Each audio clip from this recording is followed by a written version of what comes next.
Worried about letting someone else pick out the perfect avocado for your perfect impress them on the third date guacamole?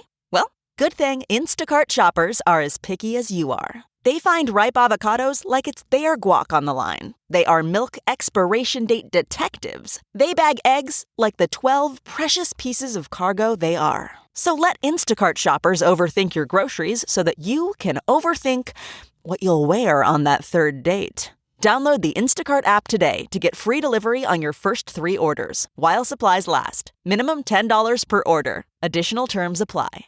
This podcast is brought to you by eHarmony, the dating app to find someone you can be yourself with. Why doesn't eHarmony allow copy and paste in first messages? Because you are unique, and your conversations should reflect that. eHarmony wants you to find someone who will get you. How are you going to know who gets you if people send you the same generic conversation starters they message everyone else? Conversations that actually help you get to know each other. Imagine that. Get who gets you on eHarmony. Sign up today.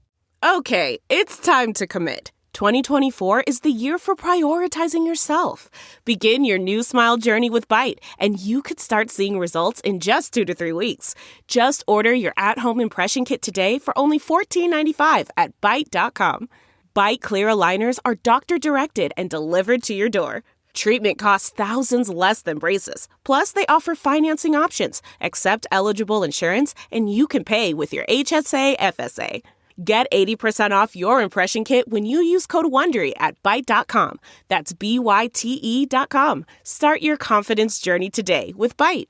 This episode brought to you by the following patrons: Leaf Girl, Min, Sex Caliber Bones a Lot, Madeline, Edward, Alyssa, Vixen, Holly, Natasha, Laura, Jeremy with the laser eyes, Allie, Logan, Libby, Aaron, Kristen, Amy, Tia, Jonathan, Isaac, and Karoon.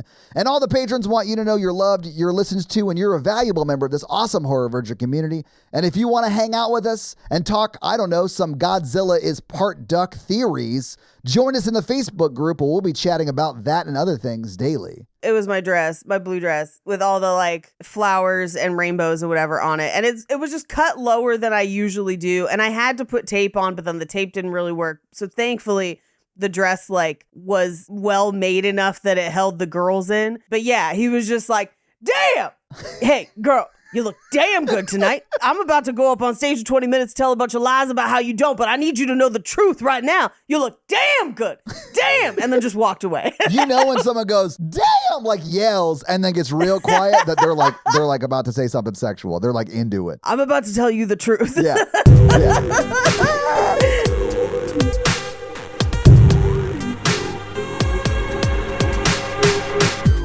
Controversial statement. This is better than Oppenheimer, and I'll stand on that. Yeah, of course it's better than Oppenheimer. It's a movie.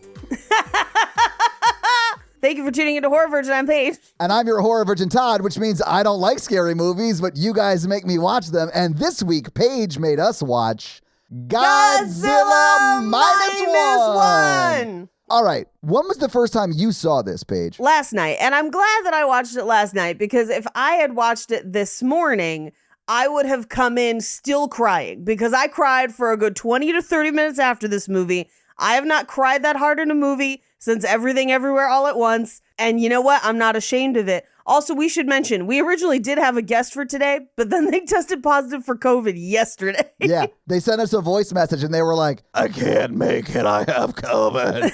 And we were like, that's cool, bro. We can get you on another one. Yeah, we believed you. Even if it was just we'll figure it out. It's fine. Yeah, like you could just reschedule, bro. You don't have to like pretend to have COVID. No, he actually did have COVID. Anyway, so I watched this last night. I had wanted to see this in theaters, but timing was not on my side. It was when we were traveling a bunch. Yeah. Mikey and I at one point were going to try and see it in Kansas City. It didn't work out. And so, like, I was glad to finally watch this. I wish I had seen this in theaters. Me too. I am a Toho Films Godzilla nerd. Like, I know there's American Godzilla. I'm not as interested in it. Mainly the Japanese Godzilla is what I am interested in. It's the channel that Jake and I keep on the TV most often. We have like a Samsung TV with a bunch of like random channels, or like Pluto with a bunch of channels. And there's one that's just Godzilla. Hell yeah. Like all kaijus.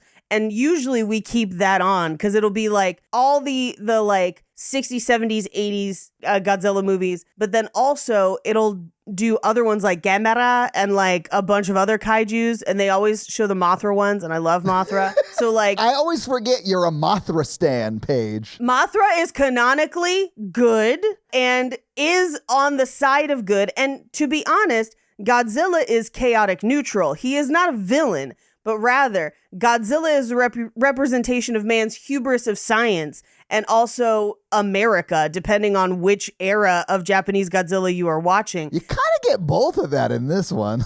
You do? Yeah. This movie's so fucking good. It is really good, yeah. So yeah, Godzilla is chaotic neutral and Mothra is Godzilla's friend. And so often Mothra has to show up and be like, Godzilla, you gotta stop fucking up Tokyo. Like, hey, hear me out, bro. I know you're upset. Pick a different city already. Like, God. Well, he does in this movie. He gets Ginza too. But so like, I love Mothra and also like Space Godzilla and Baby Godzilla. All of it. It gets weird. I fucking love it. And I feel like the one thing that the Japanese Godzilla movies do so much better than the American ones, not that the American ones are bad. If you like them, great. They're some of Armando Torres' favorite. Yeah, I mean, if you're like into Transformers, that's your lane for Godzilla. Yeah. That's your lane for Godzilla. The Japanese Godzilla films really work to try and illustrate what Godzilla really means about man's condition as a whole and the people's stories around it. The Godzilla movies are never just about, oh, crazy, it's Godzilla. It's always like, we had an interpersonal problem and now Godzilla is also here. And how does this also reflect what we're dealing with? Yeah, they're much more human stories, like emotional stories, whereas like the American ones are like Fast and the Furious with Godzilla. Yes. Yeah. Hey, nothing wrong with that. But I prefer this kind of Godzilla. No, when Godzilla looks over at Mothra at the end of that last one, and it's like, it's been a long day, and Mothra like turns off the interstate, and then you see Godzilla out the corner of the, like, I don't know, Dodge Durango he's driving, like a single tear as he rolls the window up and then gets like launched into space. I don't know. They're weird movies. And Mothra has fairies that announce Mothra's arrival and departure. And they're like two fairies that they like carry in a cage, and they're like, you have to sing Mothra, and they're like, Mothra is here, come Mothra, save us Mothra. It's great. It's awesome. Watch the old Godzilla movies. They're amazing. This is not only probably the best Godzilla movie I've ever seen, hands down. It's the best one I've ever seen, hands down. That's easy to say. It might be the best movie I saw this year so far. Oh, shit. At least. I wasn't thinking in those terms, but it might be. Yeah, like it's really good. It's so good. I was like, I was not ready. Me either, Paige. I watched it this morning and I bawled like 4 or 5 times. So many times I was bawling in this movie. One of my best friends, Lee, he's the husband in my best friend couple, Lee and Whitney. He loves Godzilla movies. He's like a Godzilla stan. He's the reason I've been to Japan. Like, this made me want to go back to Japan. Hardcore. Same. I was like, someone needs to help rebuild Tokyo. But like all of this, he like loves Japanese culture and all that stuff. He has always been my entry to it. He loves Godzilla. So like when he was like, you've got to go see it. Not only is it the best Godzilla movie I've ever seen, it might be one of the best movies I've ever seen. In my mind, I was like, Lee, you just love Godzilla movies. Like that's just what this is. And I was like, I'm sure I'll have to watch it for the podcast. I'll just wait for that. Yeah. I wish I had seen this, Lee. I'm so sorry. Oh, you were right. yes. I should have seen this in the theaters. He saw it 3 times and invited me every time. And every time I was like, I can't. I understand why you would go see this multiple times. I might watch it again today with Jake. If it's in theaters ever again, I'll go see it. Like, it's so good. It's beautifully shot too. Like, yeah. There are some shots in this that are so good. I'm just like, I don't even know how they fucking did this. And I can't explain it. It looks beautiful. Yeah. It's so good. And it's also like so well written. Oh. Like there are so many like one-liners that just hit emotionally. Oh so my God. hard. Like when he says, but my war isn't over. I was like, oh, sobbing. Fuck, no, it's not. Sobbing. No, it's not. And then when she at the end, when she says, alive, is your war finally over? Paige, I wept. I was crying so hard. It was, Man, it's just so good. When he's trying to convince the mechanic to help and he's like, I know your war's not over either. And you're just like, Yeah. oh, God, the war crushed everybody. I know. Like, and like to get a miracle, you don't stand by and wait for one. Like, love that line. It's just such a well-written movie. Anyway, I owe my friend Lee a huge apology because he was absolutely right. I should have seen this in theaters. And man, I loved it. I really thought it was amazing. Now, the only other Godzilla movie I've seen all the way through is the Matthew Broderick masterpiece, Godzilla, from I think the late 90s. So this is easily my favorite Godzilla movie that I've seen all the way through. But I have a question. Yeah. Because I don't know a lot about Godzilla lore or canon or whatever, but he's like the Madonna of the monster world. Because he's been good, he's been bad, he's been an anti-hero, he's been a monster that just wants to like unleash his like anger on the public. Sure. Just like Madonna, right? So like, is this movie a departure from any of that? Or No. is it more like playing in just one of those many lanes? Because it doesn't feel like he's necessarily evil. No. It feels like he's more or less an animal. That's how the Japanese Godzilla films view Godzilla, is he is an animal responding to animal stimuli most of the time. Sure. They get a little weirder as they go when you get into like Space Godzilla, Baby Godzilla, Mecha Godzilla, Space Godzilla! That's all I hear every time you say Space Godzilla, and I can't stop thinking about it. Space Godzilla and Baby Godzilla are the same movie where Space Godzilla has crystals on his back. It's very dope. Oh, so he's a drug addict? No, he got that crystal on his back? Fabulous. He's fabulous.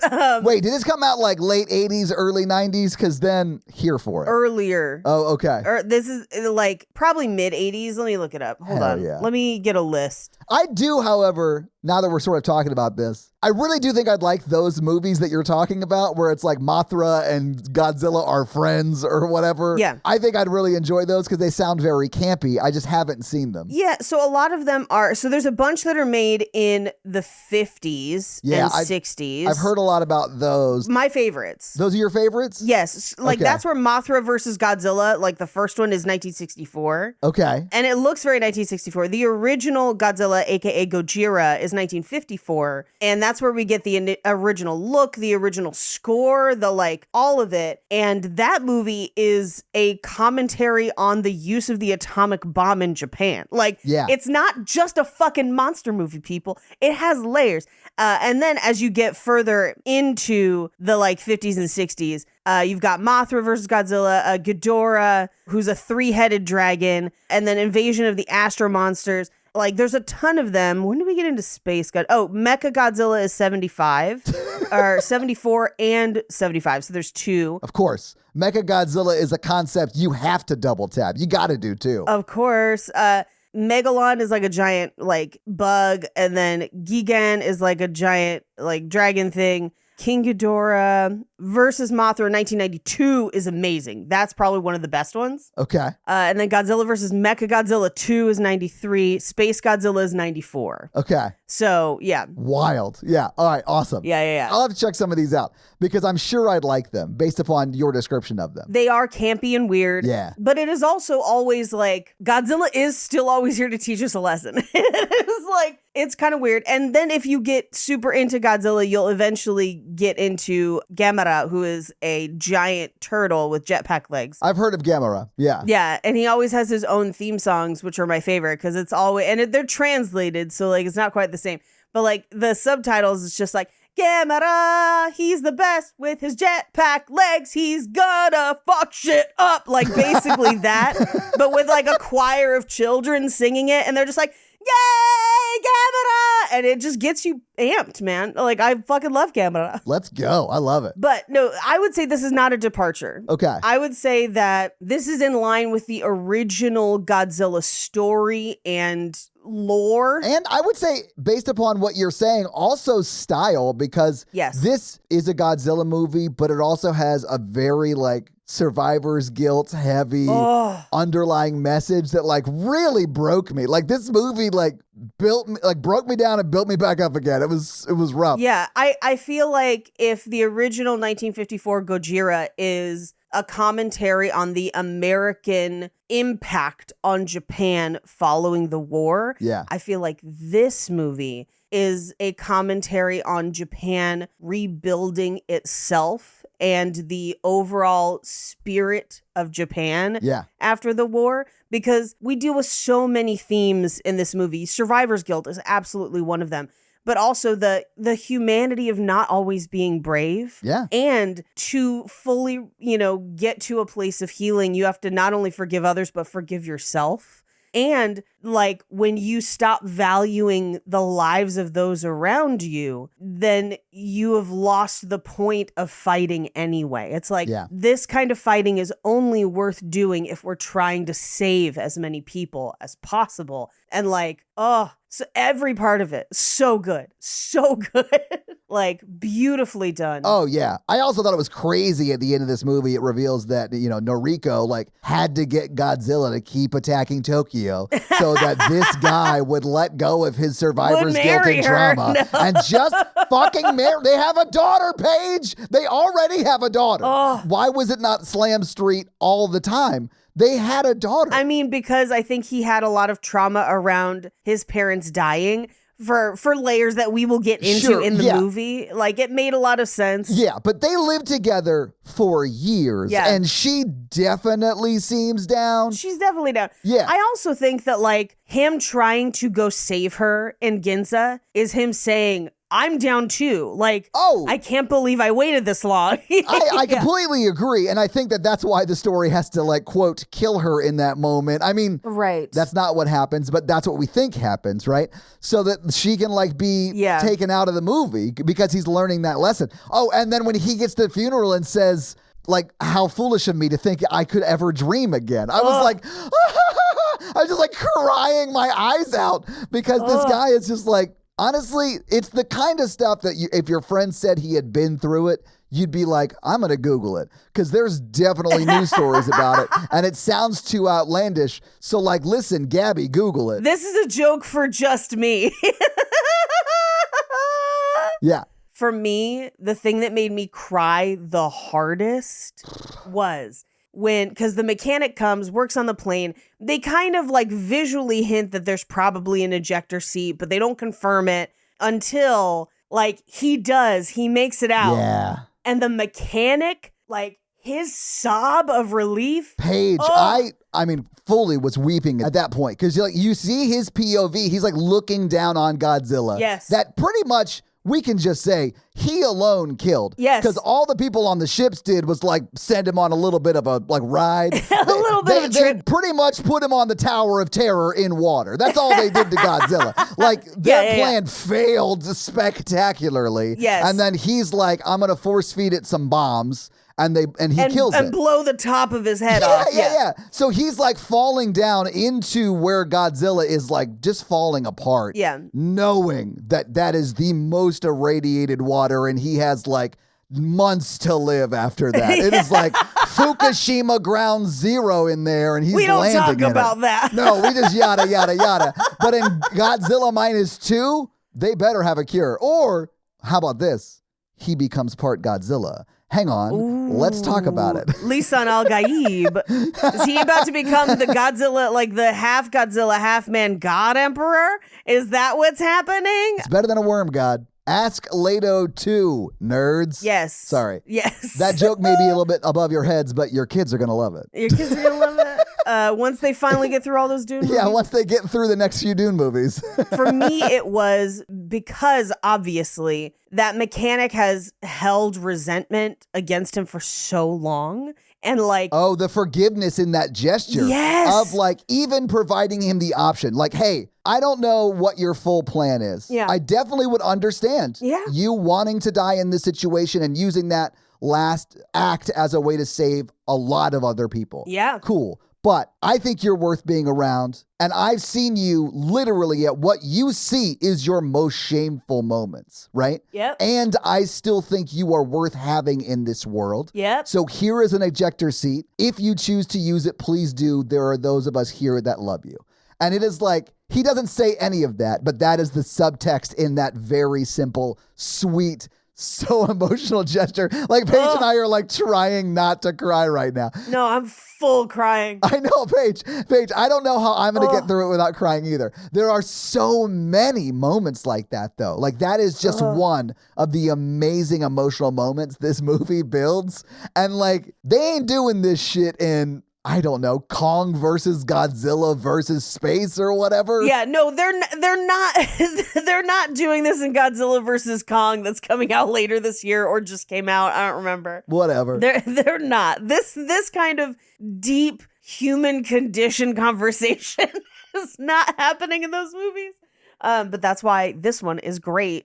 This kind of makes me think of, so yesterday I had a half day at work, and so Andrea Gazzetta and I went on a craft adventure. Oh, nice. To Remainders in Pasadena, which is this fun craft store where people donate craft supplies they don't use. That's a great name for that store. Well done. Yeah, so you then like shop, other people's stuff that they don't want to use. And so we went, and Andrea in the car was talking about how much she loves the movie Prey. It's great. And I feel like this in some ways reminds me of Prey, because Prey is a very human movie about fucking Predator. And like in this, it's like we have a very human affecting, well-written war movie that Godzilla is also in.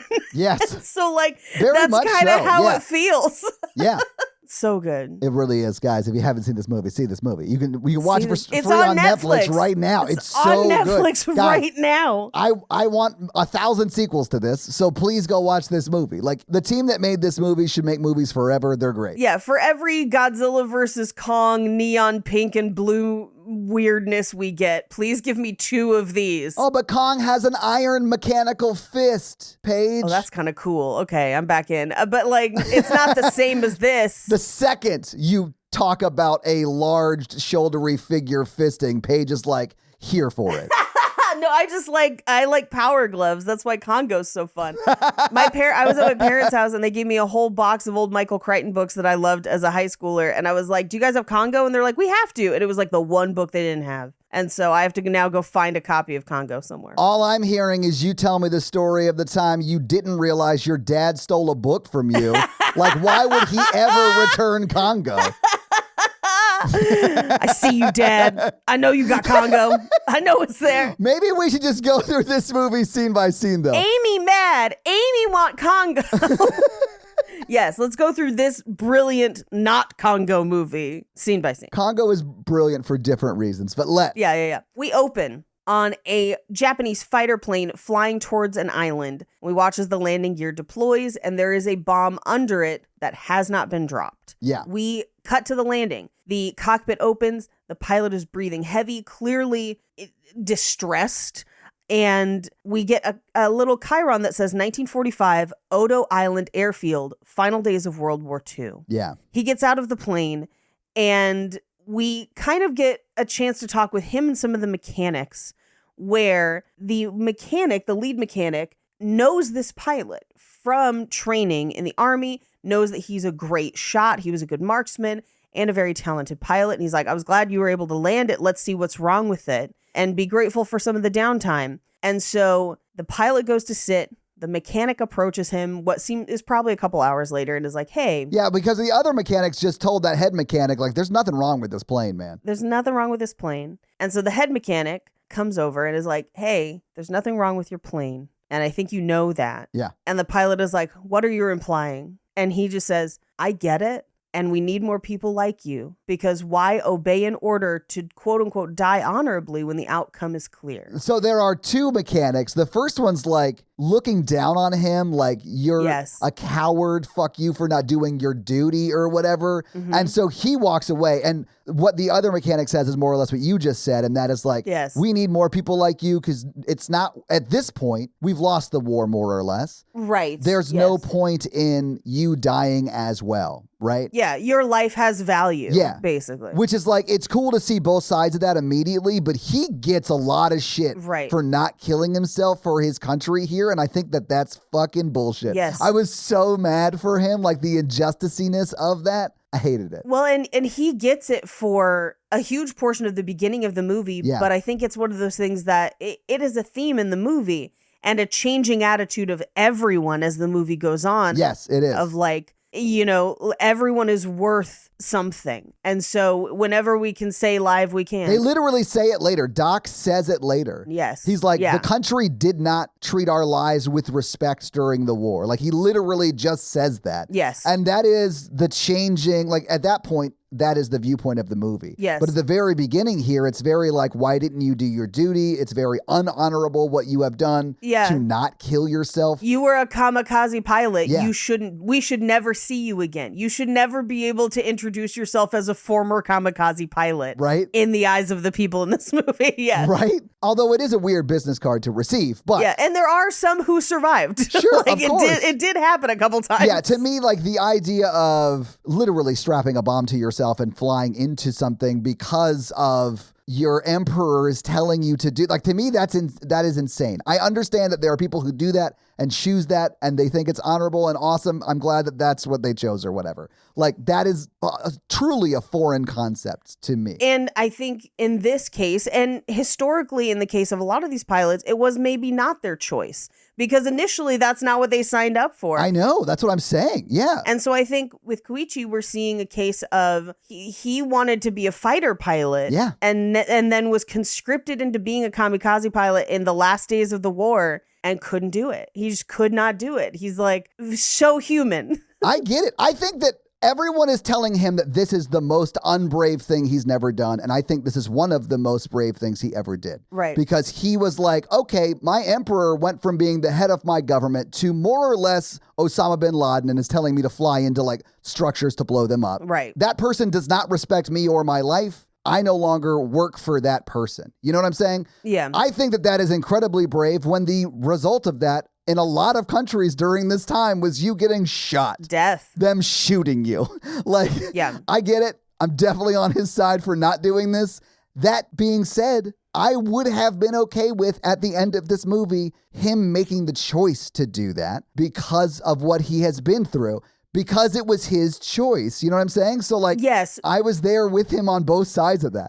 I think this is why the mechanic part is so affecting. Yeah. Because he doesn't tell him about the ejector seat until he hears him basically being like, this is my choice for my daughter. Yeah. Because I got you, Paige. I'm trying to cry too.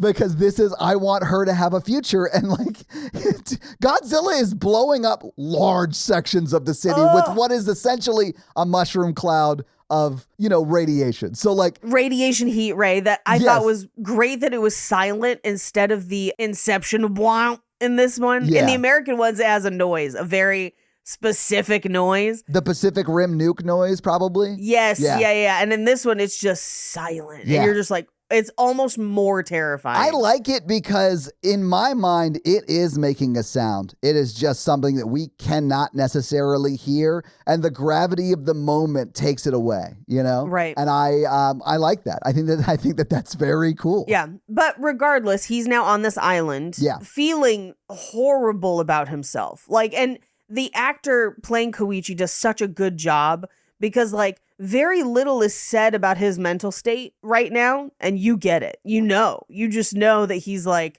embarrassed. He doesn't want to be there. He doesn't know what he's going to do because if anyone tells the army that he abandoned his post, he's probably going to die. Like, it's not good. Yeah. And then night falls and like an air raid siren goes off and they're like, get the guns. Is it the Americans? What's happening? They light the beach and it's fucking Godzilla. Yeah. And a smaller Godzilla, that's important to note because the implication of all Godzilla stories is that Godzilla was a much smaller animal that then has drastically increased in size and radioactive abilities because of the atomic bomb. Yeah, and we sort of see that. It does it in, I think, a very clever way. Very subtle way, yeah. And probably because it would have been very expensive to shoot it and to have it in the movie. So they sort of do it through newsreels and stuff, but it does get irradiated by the Americans later. Yes. But it doesn't go towards America. It goes back towards Japan, which I'm sure is where it lives because the people of this island know it. They have named it. Yes. And they know that the deep sea fish that he sees sort of like the afternoon before it shows up, those always show up before of. It's one of those like warning signs that it's here. And the village knows that. Yeah. Like he gets that information from people in the village. Yeah. And it's creepy too, because they're like deep sea fish where like their swim bladder is inflated and that's why they're at the top. Like that's why they're floating up. And they don't have eyes because it's so dark down there. It's just like, Yeah. it is weird looking. Yeah. Yeah, it's weird looking. It's otherworldly at least. Yeah, so as he's seen the fish, the air raid siren goes off, they light the beach, it's Godzilla. You don't see Godzilla in full light much during this scene, which I think is a very good choice. I loved it. Because this is legitimately scary. It like is. this whole scene. Man, when they first reveal it, when he's like turning the light on it and shines on it, I jumped. It scared me. Yeah. Now, that's the kind of scare that really gets me typically, so that shouldn't surprise anybody, but it really got me. And the rest of this is shot, honestly, a lot like Jurassic Park. They're treating it like a Yes. big dinosaur because Yes. that's sort of the size of it, right? Right. And like, of course, all of the mechanics who do have guns, it's a military base, but they like run to a ditch more or less. Like a foxhole. Yeah. And then they like the main mechanic guy is like, hey, go get in your plane and shoot it with your 20 millimeter like guns because it'll kill it. And they're like, He makes it there. Koichi makes Yeah. it to the plane he does. and gets it in his sights and can't do it. He can't pull the trigger. Yeah, he doesn't do it. I think he's afraid that he'll start shooting it. It won't have an effect and it'll eat him. And it'll So eat like, him. I get that fear because we see him do that a lot. And it's honestly, we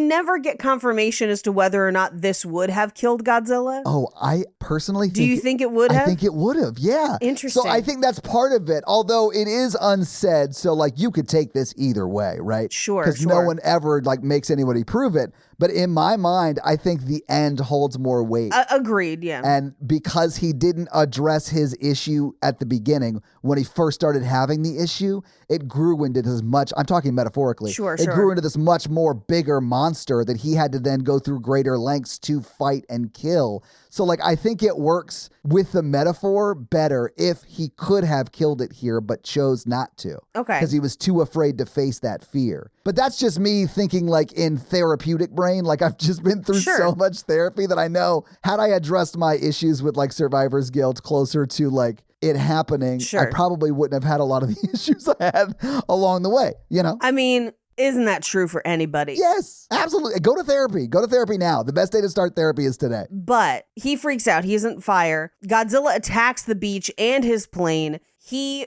falls to the beach. He wakes up the next morning to the only survivor being that head mechanic, the one that basically said, I understand why you did what you did, but now he's like, you might just be a coward. Yeah. Like hardcore, because he's lining up the dead bodies of all of his friends. They're the only survivors. I mean, Godzilla the night before when he was attacking was like, he was treating these like mechanics like he was a dad and they were a newborn and he was just like snatching them up by the midsection and throwing them into the night. Yeah. Like he was just like throwing them up in the air. Yes. It was crazy.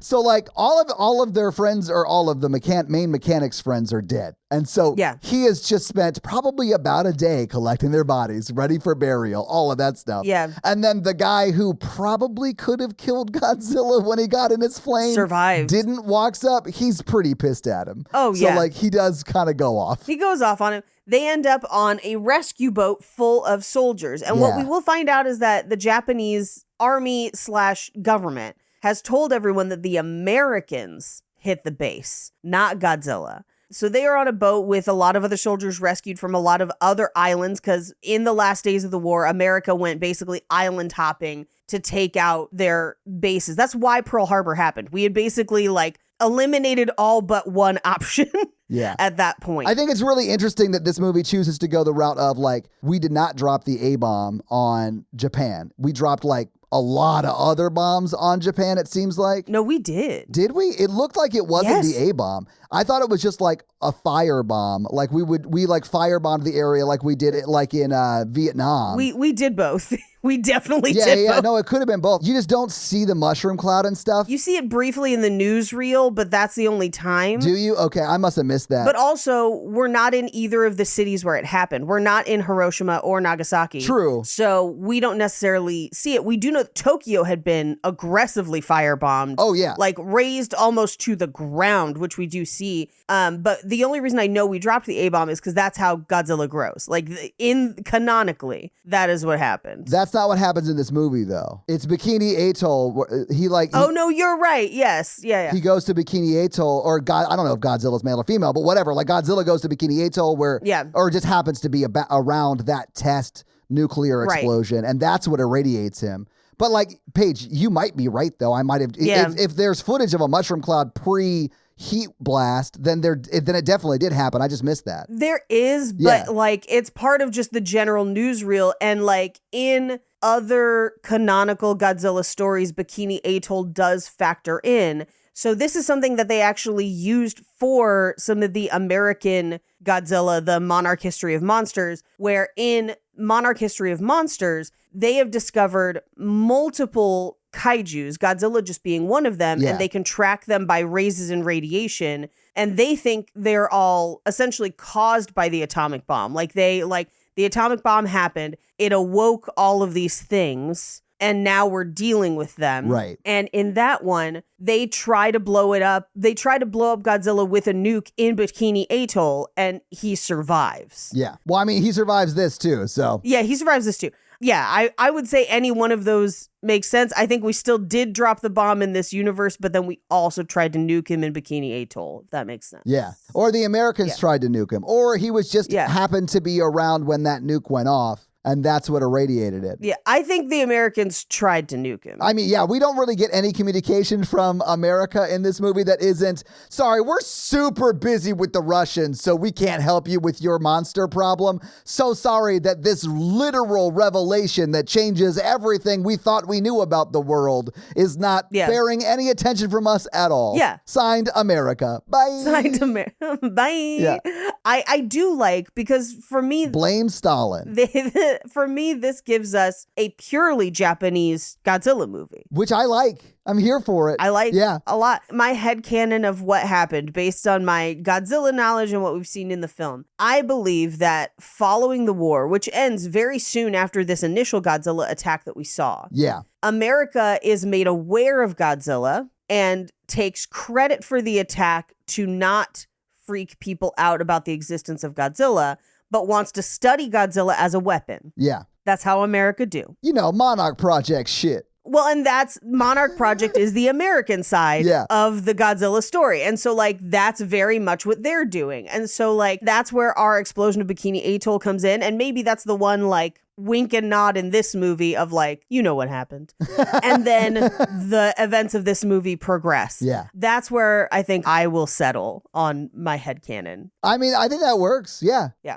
Anyway, we cut to a giant boat of soldiers rescued from all the other island bases that the Americans have attacked. Yeah. And the mechanic brushes by him and hands him a packet. Yeah. And we will find out later that that packet is all of the photos and letters from the other mechanics' families. Yeah. That he's basically like, their death is on your hands. This is your responsibility now. They all wanted to get back to their families. You made sure they couldn't because you wouldn't shoot Godzilla.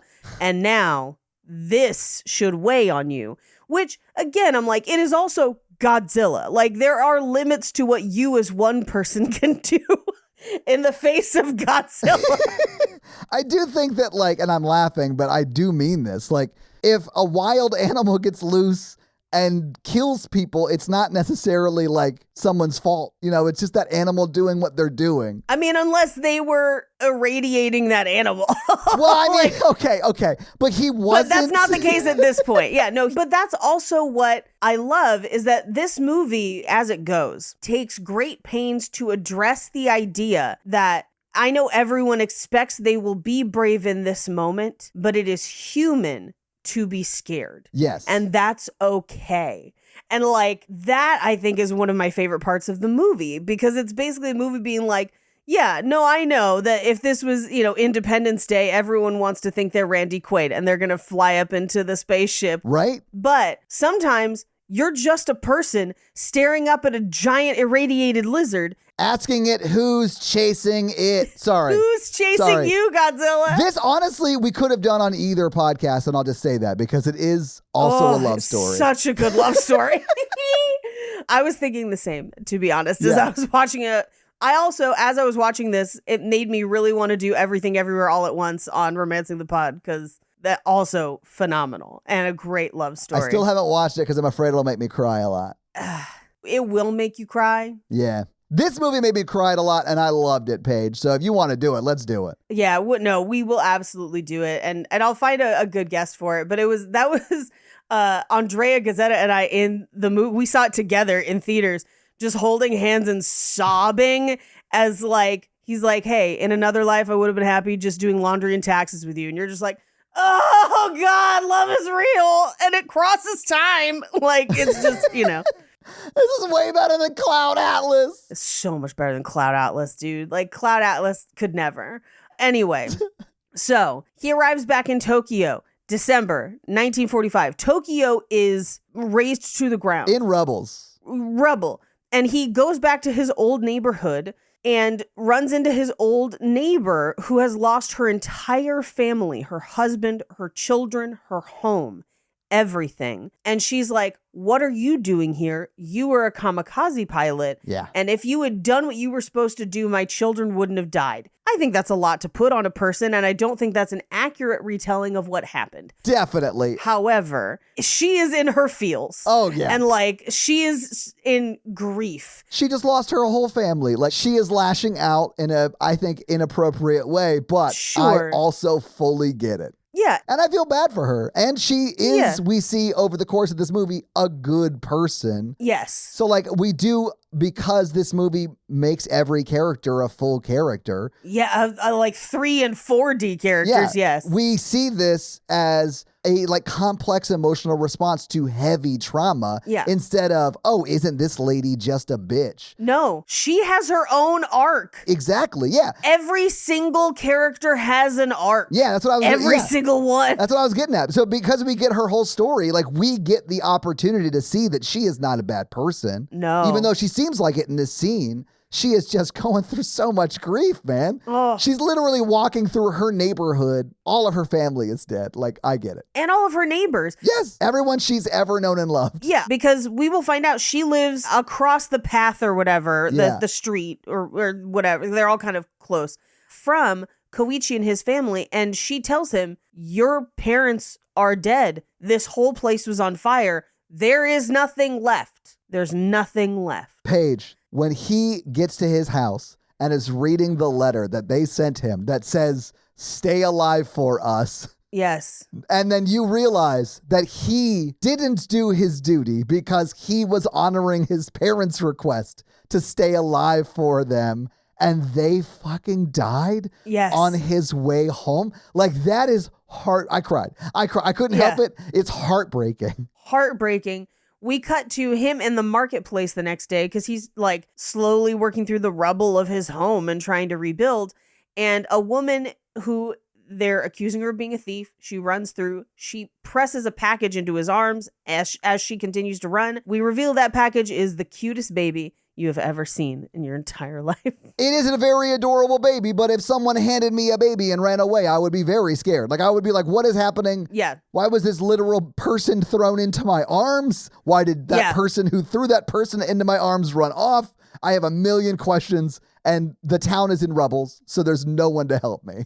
I have no idea. And so he just sits down with the baby and kind of waits for her to come back. She doesn't come back. She doesn't come back. He goes to abandon the baby, and he's like, I can't. So he takes the baby, and as he walks away, she pops out and is like, thank you for not abandoning her, basically. And he's like, why didn't you come? And she's like, I had to wait till they wouldn't see me. I've been trying to care for her, but my whole family's dead. And he's like, well, who's the father? And she's like, I don't know. Literally another woman who was about to die handed me this baby. And begged me to take care of it. Begged me to take her. It is literally the saddest backstory you've ever heard for a brand new character 20 minutes into a movie. It's terrible. Yes, it's terrible. Because they are essentially both orphans. Yep. Because Noriko is probably 19. She's young. I mean, they're both young. She's almost a kid. Yeah. And she is now a mom. Yeah. And he is now essentially a dad because he's just a good guy. Like, I would say that, like, in this first interaction, those are some real green flags. Like, she throws her child more or less into his arms. Yes. And he's like, okay, I'll make sure this child's safe. Yeah. And she's like, let's do this. Yeah. Let's live together for years and never, even though there's immense sexual chemistry, act on it. Let's never act on it until I die, and then you find me after you kill the monster, and then I'm assuming they just go at it for hours. Well, I think he's got to wait till she gets out of the hospital, but... Disagree. It seemed like a private room. I'm just saying if she's down, they do have opportunity. Sure. Yeah, of course. And he basically is like, okay, you... And the baby's name is Akiko, so it's Noriko and Akiko. He's like, you can stay for the night, and then we'll figure out something later. Cut to a year, like, or actually, I guess they're there like the next day or so, and she's been trying to feed the baby whatever she can find. And the neighbor comes over and is like, yeah, this is the same lady who was like, you should have died. You're the reason my family's dead. Yes. And she comes over and helps them.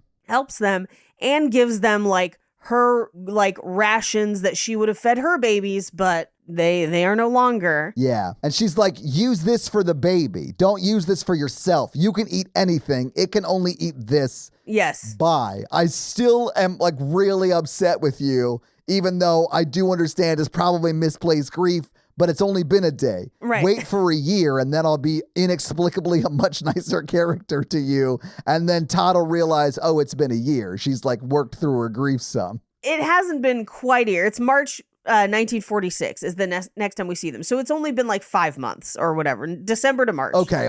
But still, I mean, she progressively becomes a member of the family, honestly. 100%. She's their daycare during the day. Yeah. But yeah, so it's raining, the baby's alive, and he's trying to find work. The only work he finds is essentially they go on these two boats with a line between them and cut sea mines loose, and then he shoots and explodes the sea mines. And like, that's the job. And that's why it pays well, because it's super dangerous. Yeah, I mean, I actually, so when he said what it was at first, I like, in my mind, thought he was going to be like scuba diving and like disarming bombs like the fucking Hurt Locker. And then when they actually show what he's doing, I'm like, this is way smarter. Of course she would just blow them up. Like, what was I thinking? Yeah. It's still dangerous, though. Like, when he's explaining it to Noriko, he's like, the reason it pays well, the reason there's a 400 yen sign-on bonus is because, or 4,000 yen or whatever it was. 3,000, yeah. Yeah, whatever.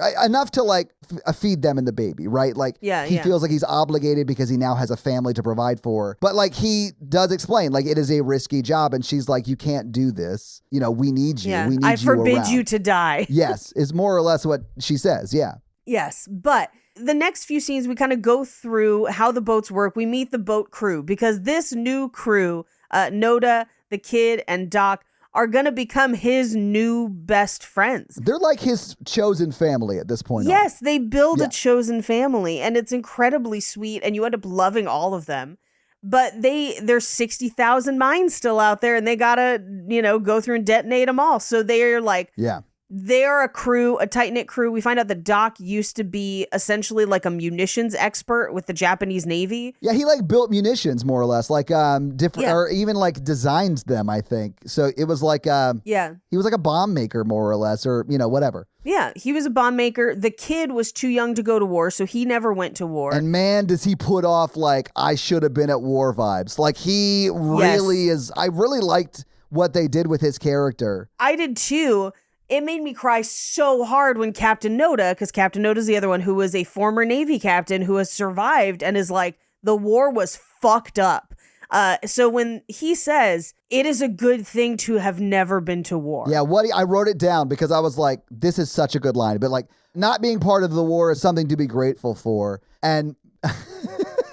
I don't think that message gets through to him. No. But like literally later in that same scene, like he says that and then he and Doc start walking away. Yes. And then the kid starts yelling at them and he's like, we're leaving the country to you. Like, your job is to, like, live. And, like, it's so, like, Paige and I are now crying again. But, like, it is very much like, you idiot, we need you to live so you can run this. We are dying for you. They don't end up dying because of what Komichi does, but, like, they fully, I think, thought they were dying in doing this. Yeah. Anyway, like, it's so, we're not even there yet, but, like, it's so sad. And he just doesn't get it. So he, like, whatever. We'll get there in a second. Whatever. Anyway, they're shooting and blowing up the mines. And honestly, it looks fun as shit. I would say it is a dangerous job. Would I enjoy some parts of it? Yes, I would. Please let me have this job. I just want to shoot at things and make them explode in a place that doesn't seem to hurt anybody except Godzilla. And I'm okay with that. Yeah, I can live with that. I can live with that. But he is having PTSD nightmares. Like, he's back on the island with Godzilla. He is constantly grieving and feeling guilty over the other men who died. Yeah. And he only explains parts of it to Noriko, not everything. So she doesn't fully understand what happened. She will eventually.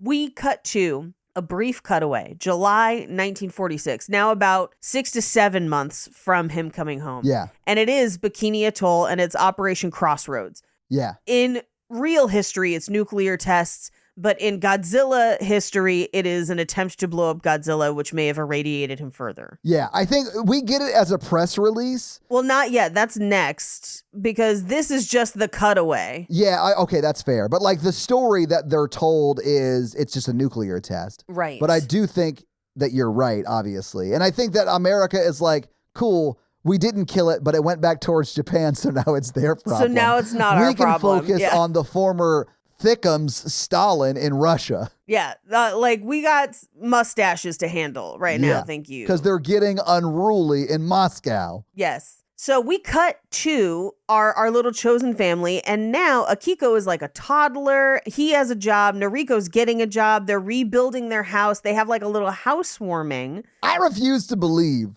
that she has lived in his house for 2 years, 3 years, a year, and they haven't kissed. They haven't, like, held hands. Well, like, what is there is clear sexual chemistry between the two of them. There is, and it's only been like a year at this point. They have a daughter, Paige. Well, in this scene, and this broke my heart, because he very clearly is like, I'm not her father. I know. I was so mad at him. I'm like, bro, realize where you are, what is happening, and what that child needs in this moment. Yes. But, like, he's so frozen in his own grief, he can't see past his own nose. Like, I understand why he does what he does here. And I think years after this movie, having gone through therapy, he looks back on this and very much regrets it. Sure. But I understand why he said what he said. And it more or less is like, I'm not her dad. I have told her that many times. And she's like, Dad? And he's like, I'm not your dad. I've told you many times. Oh, and she's like 2. I know, maybe. it's brutal. Like, she's a tiny, tiny child. But also, Noriko goes in and is like doing the dishes or like cleaning up or whatever, because they've just had like, they're like entertaining his work friends more or less for dinner. Yeah, it's like a housewarming party. Yeah. And they're all like, why would you say that to her? You're a monster. They're like, fate brought you together as a family. Yeah. So, like, it doesn't matter whether or not you pushed it out. Like, you're a family. You live as a family. And also, like, Noriko loves, like, Clearly. She wants, like, she is begging for it. Like, let go of your grief. I understand you're sad your parents are dead. But, like, beautiful woman, lives in your house. You two have a daughter together, more or less. Yeah. Maybe, like, take her on a date. See where it goes, my man. Yeah, just see what happens, dude. Well, and so literally the very next shot is March 1947, so a few months later. Yeah. And this is where she's come home and she's like, I got a desk job. It's time that I start bringing in money, and then, like, me and Akiko will find a place to live.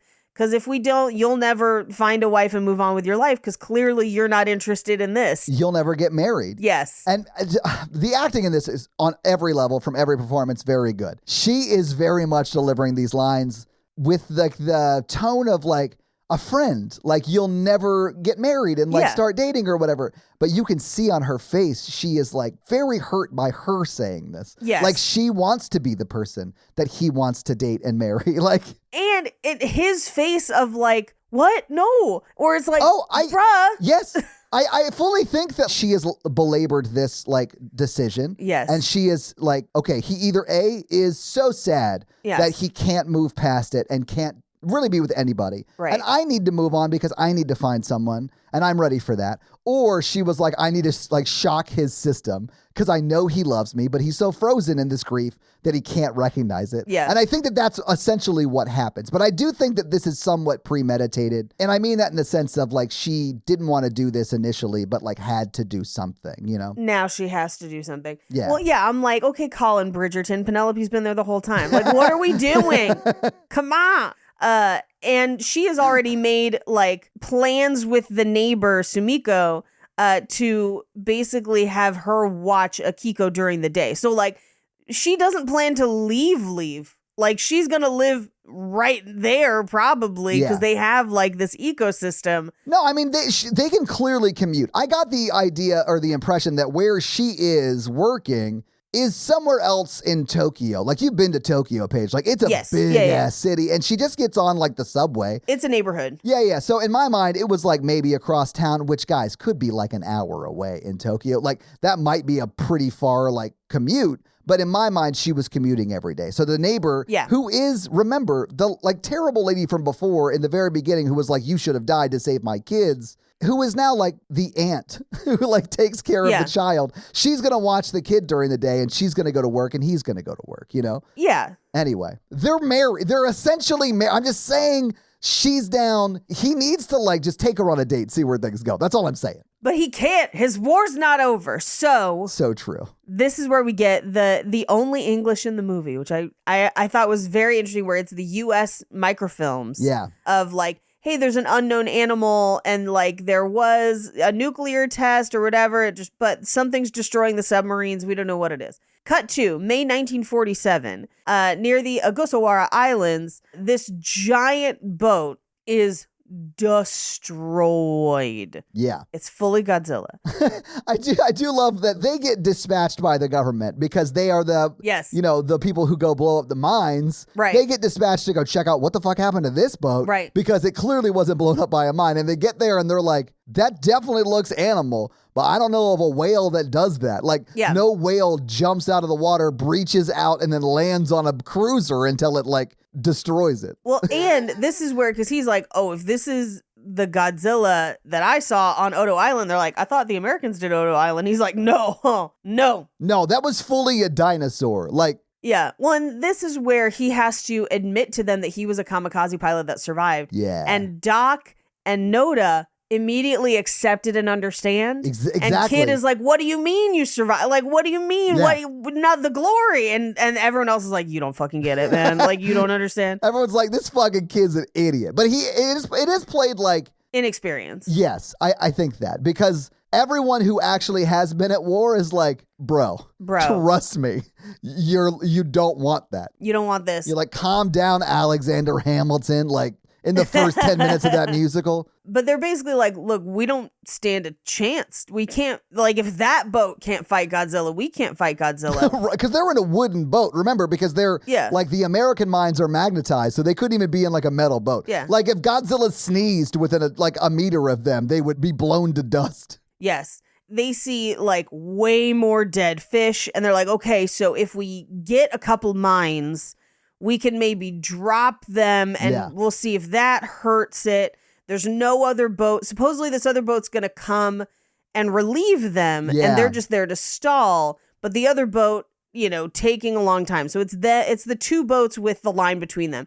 And that other boat has a crew just like this one. We just haven't met them because we're on this boat. So, like, they're both around, and they're like, all right, first one of us to kill them wins. Paige, when... I forget. Oh no, it's the captain. It's the guy who's like driving the boat. Yeah. During this scene, it's like everything he says is the wrong thing to say in that moment. Yeah. Because like he's like, all right, we'll just like scavenge our own like weapons because they're gonna like dig up some mines and we'll use those on Godzilla. And he's like, cool, it'll be fine. And then the other boat that's gonna help them drag the cord that cuts the mines and they can collect them literally gets lifted out of the water in his mouth. Oh, yeah. And it gets like tossed. Like it's just not even a boat anymore. Yeah. And they're like, insta-dead. oh, fuck. So like it's not like what we thought it was going to be. Yeah. It's like a million times worse. And this chase sequence, Paige. When because they drop the first mine Fuck. and it doesn't do anything because he like regenerates. So this is another one of the things that the captain says that I think is like the absolute wrong thing, because they drop a mine, it blows up. We see like it come back through the smoke of the mine or whatever. And he goes, is it dead? And as it revealed it, I wanted Komichi to just be like, no, but it's pissed. Yeah, no, but that's what would happen in an American movie. I know. Instead of this beautifully done Japanese movie where everyone was just like,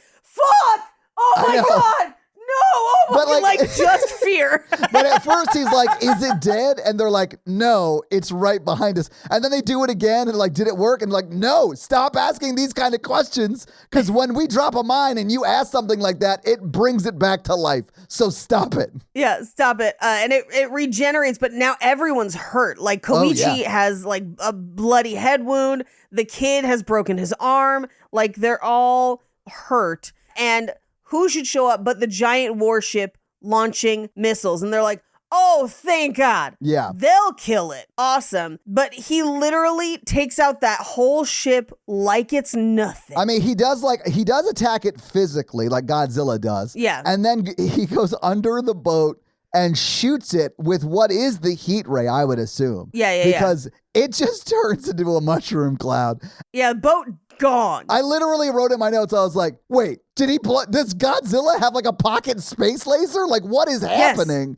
Because like it is like a laser through it and then mushroom cloud. It is nuts. Yeah. And Godzilla is unscathed. Oh yeah. But the smaller boat has been able to get away. So Koichi wakes up in the hospital and his boat friends are all there. I do want to point out that Koichi is, I think, a narcoleptic or perhaps just gets really sleepy with prolonged exposure to Godzilla. Because this is the second time in the first 40 minutes of the movie where Godzilla attacks and the scene ends with him passing out. So like, Koichi's got to get his shit together. Yeah, well, Koichi also, I think this sets up a really important part of his grieving process, because he eventually gets released home, but he finds out that, like, the government's not going to tell people about Godzilla. Right. Like, he's like, we got to evacuate. And they're like, no, it did not happen.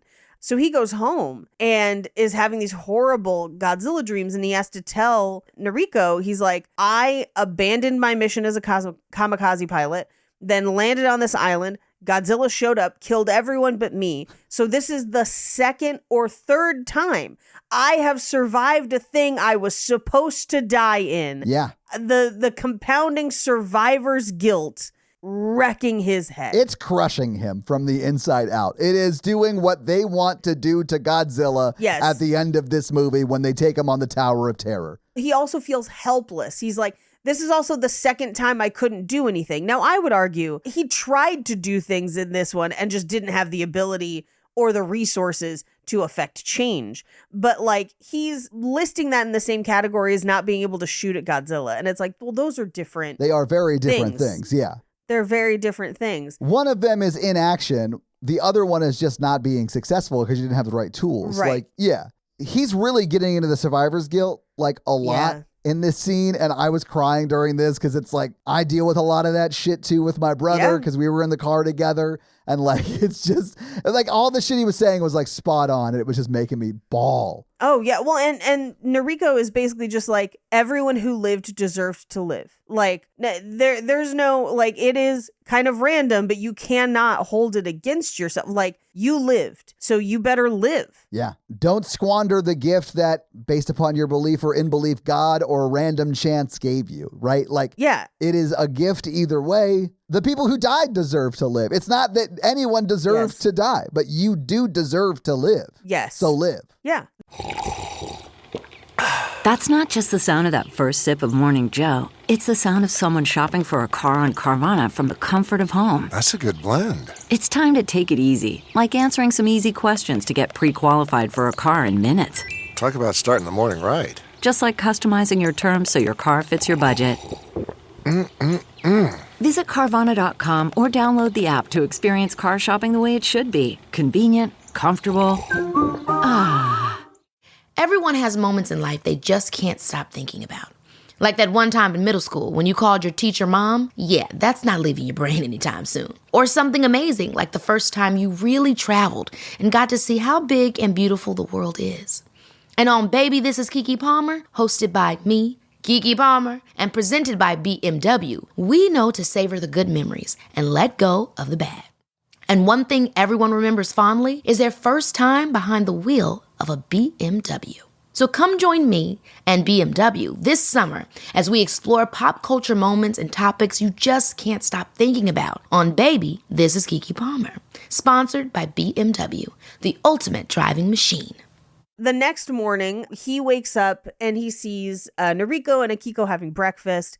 And this is where he says to her, I'd like to try and live again, which I think is his first step towards like, let's get married, like, you know, whatever. Or like, hey, what are you doing later tonight? I would love to finally rail you. Like they have been living together for years at this point. Yes. So in love. Like at least take her on a date is all I'm saying. Like, yes. But at the end of this movie, they could have some Godzilla sushi. Yay. We cut to Godzilla swimming under boats affecting the current. And the boats are like, oh, we've got to report it. Let's detonate zone 4. They do it. It does nothing. So it is headed towards Ginza. Cut to, he's playing with Akiko because he's not back at work yet because their boat's fucked up. Like he was hurt. So he hears the air raid sirens and he's like, what's happening? And hears on the radio an emergency news report near Ginza that Godzilla's been spotted. And he's like, well, that's where Noriko works. I got to go get her. So he literally passes Akiko off to the neighbor. Yeah. And he just runs. We don't see where he ends up. We will eventually. It's literally the day after he said, maybe I can start to live again. Remember that in like 30 seconds. Yes.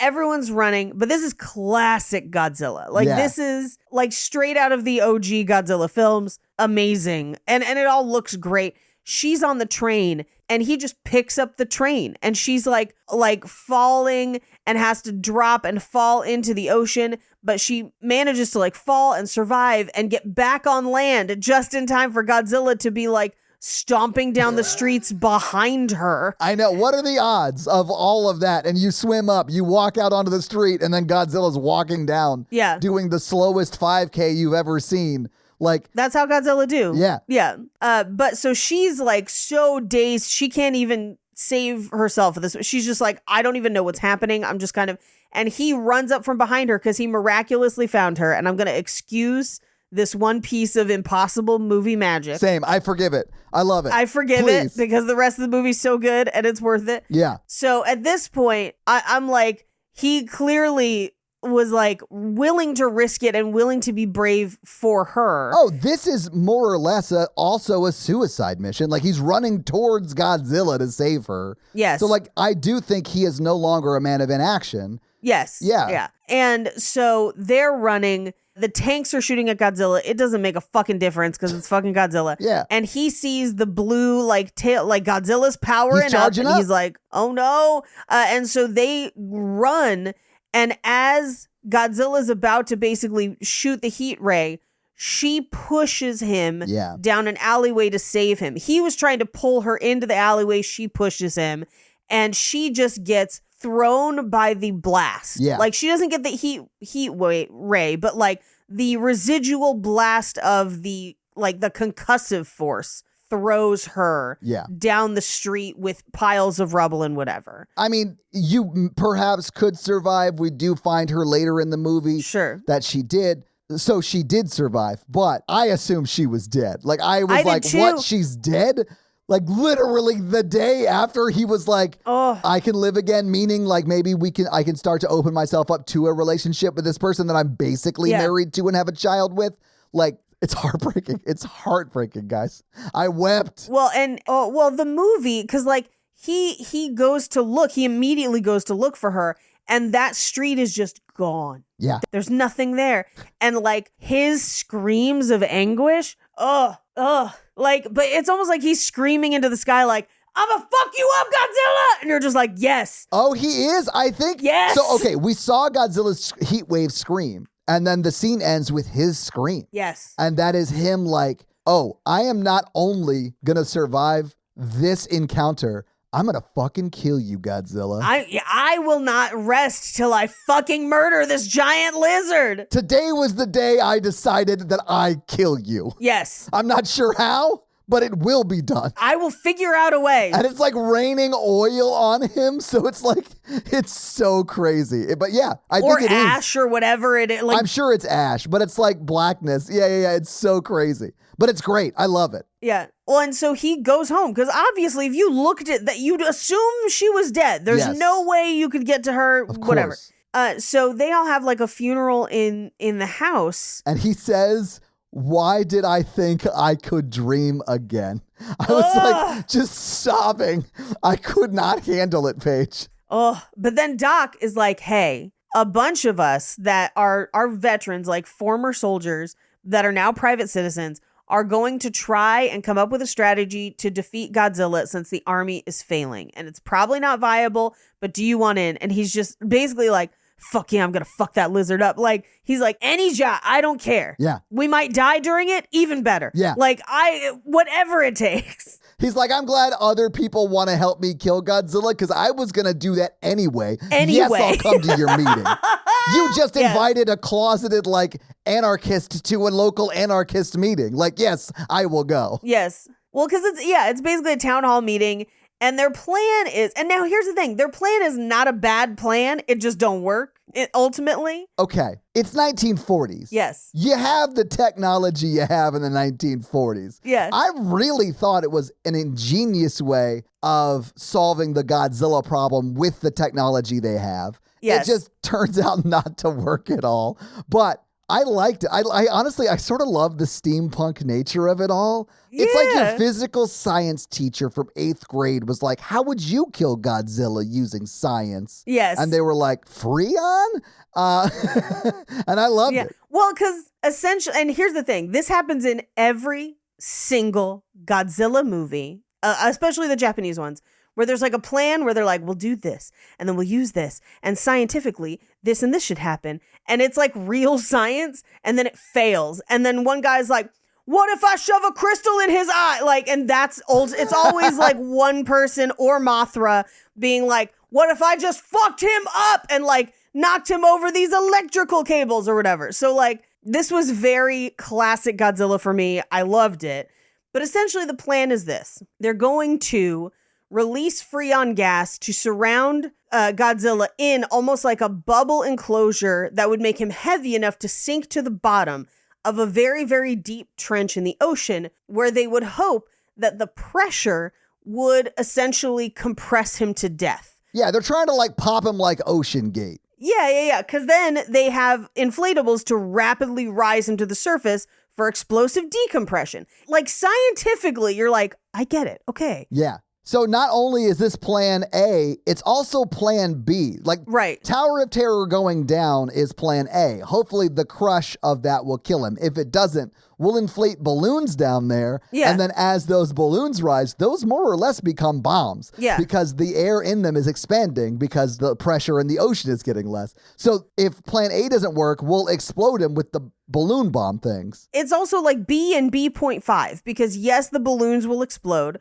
but also he should explode because of explosive decompression. Like, but they're also like, will this even kill him? And they're like, I don't know. But that is how you go with this, because like you don't have a lot of intelligence about like what the inner workings of a Godzilla kaiju is. Yeah. You just like, you're throwing shit at a wall and hoping you figure it out. Yeah. And at this point I was like, how is there still an hour left of this movie? Mind you, it has not dragged for a second. No, I think the everything pacing's has great. been important. Yeah. It is paced great. I'm just like, what's next? Like, what's still happening? I mean, honestly, I bet the last half or the last hour of the movie will be faster to explain because a lot of it's just like the action set piece stuff. Right. Like the story stuff is like almost complete at this point. We just see how they nail it. The last half, so the last hour of the movie, the last half is divided into what I would call two chunks. One that will make you cry so hard your body hurts. Yes. And the other is them fucking up a giant lizard. I know. So like, Both of them are great. both of them are great. And thus, at this point begins the half that will make you cry so hard your body hurts.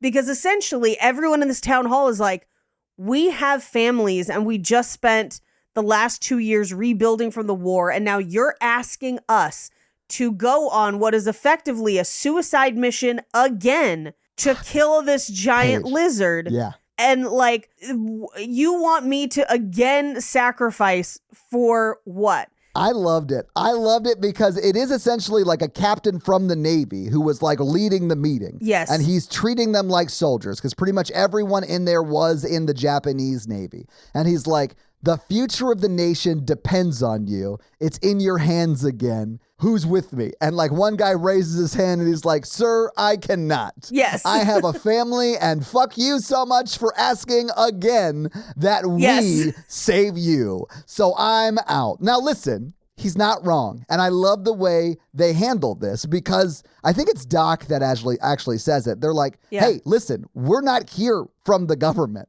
We are literally just civilians. We can't make you do anything. Yeah. We're not conscripting you. This is volunteer. If you don't want to be here, we understand. And about 30% of them walk out. Leave. Yeah. That would be the point I leave. I'd be like, I am not even in the Navy. I don't even know how to be on a boat. I'm going to go. But I mean, I'm like, if I don't help, there's a chance Godzilla kills me anyway. So I might as well fuck up this giant lizard, bro. I honestly, like, for the story at least. But like, a lot of them do choose to stay. And a lot of them are like, hey, we know how to run a boat. And like, someone has to do this. If no one does this, it will just kill everyone here. So like, we have to do this. So a lot of them do stay. And I really like, at the end of the scene, the guy who was like the former Navy captain who's been like running this meeting and talking to them like soldiers, at the very end of this meeting, he like addresses them and calls them friends. Yes. And he's like, thank you, friends. I appreciate you doing this. Like, he doesn't address them like soldiers. And I really liked that like dichotomy from the beginning of the meeting to the end of the meeting. It was like a military meeting. And then it just sort of feels like a collection of neighborhoods getting together to like fuck up Godzilla. To kill Godzilla. And they are given some like decommissioned like boats to use. Yeah. So the government is involved a little bit, but not much. Yeah. Well, and I do love the guy that's like, is this certain death? And they're like, I mean, technically, no, you could maybe live through this. I mean, like, who's to say? And then he's like, well, that's better than the war. Let's go. Yeah. So at this point, they're like, great. Now the planning phase begins. Yeah. And a lot of it is taking place at like Koichi's house. Cause like, that's where Doc and everybody has kind of their like home base. Yeah. And they're like, look, that lizard's coming back because he's an animal and animals have territory. And so like, we're playing sounds of his voice to make him think that he has a competitor, but that won't last forever. So like, he is coming back and we don't know when. But they do build like a grid network of like radiation sensors to see where he's going to be and where he's coming from and stuff like that.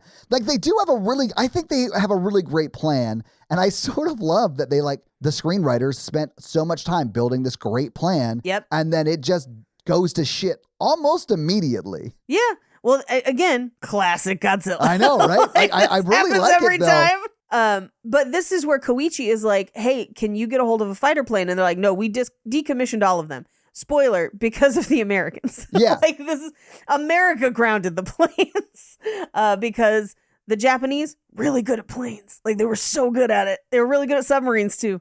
Like, a lot of really interesting military technology came out of Japan that we did not have equitable technology in those arenas. And so after the war, we like grounded them till we could steal their secrets. Yeah, I don't know a lot about it, but I know the Zero, which is the planes that the Japanese were using in World War II, were way more maneuverable and I think faster than any planes that we had at the time. So yeah, absolutely. And the plane that like he uses at the end is even like a pretty weird design. Like the propellers where the tail of the plane would be, and it can go 400 knots, which is really fast for the time. So like, I was into it. I am sort of a nerd for like World War II time period, not necessarily just the war, but like aesthetics. Oh yeah. I'm like obsessed with like bomber nose art, of the time. So like that art style too.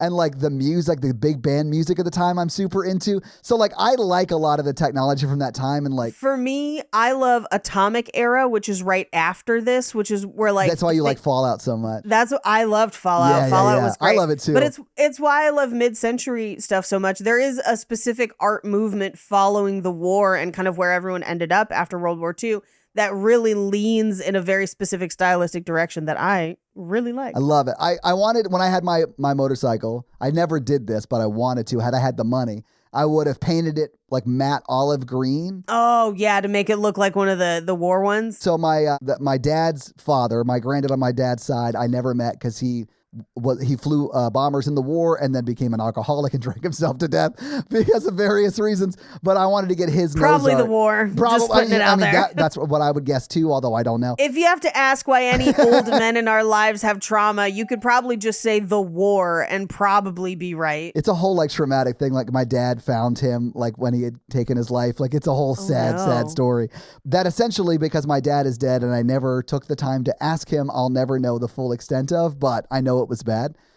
Anyway, but like I wanted to get my granddad's nose art from his plane on the side of my motorcycle. I never actually did it. And I honestly, so I don't even know if they had nose art at the time he was there. So like, I'm not even sure if his plane did have it, but that's initially why I wanted to do all that. But Jake and I went on our honeymoon to Colonial Williamsburg and Washington, D.C. And when we were in D.C., we went to the Air and Space Museum. You fucking nerds. I love that that's where you went on your honeymoon because, hey, I love DC. All the Smithsonian's more or less are free. And it's like there's so much shit you can see and do there for free. Oh, yeah. Guys, nothing more romantic than the Library of Congress tour. Let me tell you about it. It's so great. I say that like I'm joking. I actually really do love the Library of Congress tour. My favorite is the Folger Shakespeare Library. Oh, I've been to a couple times. Yes. Yeah, because it's got the beautiful stained glass. Yes. But Air and Space Museum, and Jake found they had these little like metal model things you could put together of the plane his grandfather flew in the war. Yeah. Love that. Yes. Anyway, Koichi's like, if you can get me a plane, I can distract Godzilla or like draw him towards wherever we need him to be instead of a boat trying to do that. And a boat's not going to be as fast. That boat's probably going to get fucked up. But like, if you get me a plane, I can do it. And they're like, you're not going to try and fly that plane into Godzilla with a ton of explosives, are you? And he's like, what? I would never. Shh, definitely. They saw through that though. Like they know. 100%. Yeah. And they're like, why didn't you? And Captain Noda is like, if you had married Noriko, she wouldn't be dead and you wouldn't feel this way. Fuck, yeah. And we'd be leaving you home. Yeah. Which is maybe not the best thing to say to a person that's like, fill a plane full of bombs. I know. This is the wrong time to have this conversation, but you're not wrong. But this is where he says, he's like, you knew how she felt. Why didn't you marry her? And this is where we get the craziest but best line in the movie of, because my war isn't over yet. It's never been over. I've been at war every day for a year, Paige. Fuck. I loved this line, though. Oh, I love this line because you were still sitting in the, like, I can't believe Godzilla killed his wife. Yes. Like, you were sitting in that revenge rage with him, and you're like, you're damn right. Yes. It's not over. It's not over. So that fucking lizard's head is blown half off. Okay? So exactly. They find a plane, but it was a test plane. It wasn't one that was flown in war. It was like the next generation of what they were building. And because of that, and when the Americans grounded their whole Air Force, they didn't really finish building it. So like they need a mechanic who can finish it. Yeah. And like a really good mechanic. And he's like, yeah, I know the guy. Not only because he's an incredibly skilled mechanic, which we knew from before. He's like, yeah, but also this is part of me finishing my war. Yeah. This is an unfinished battle for me. I like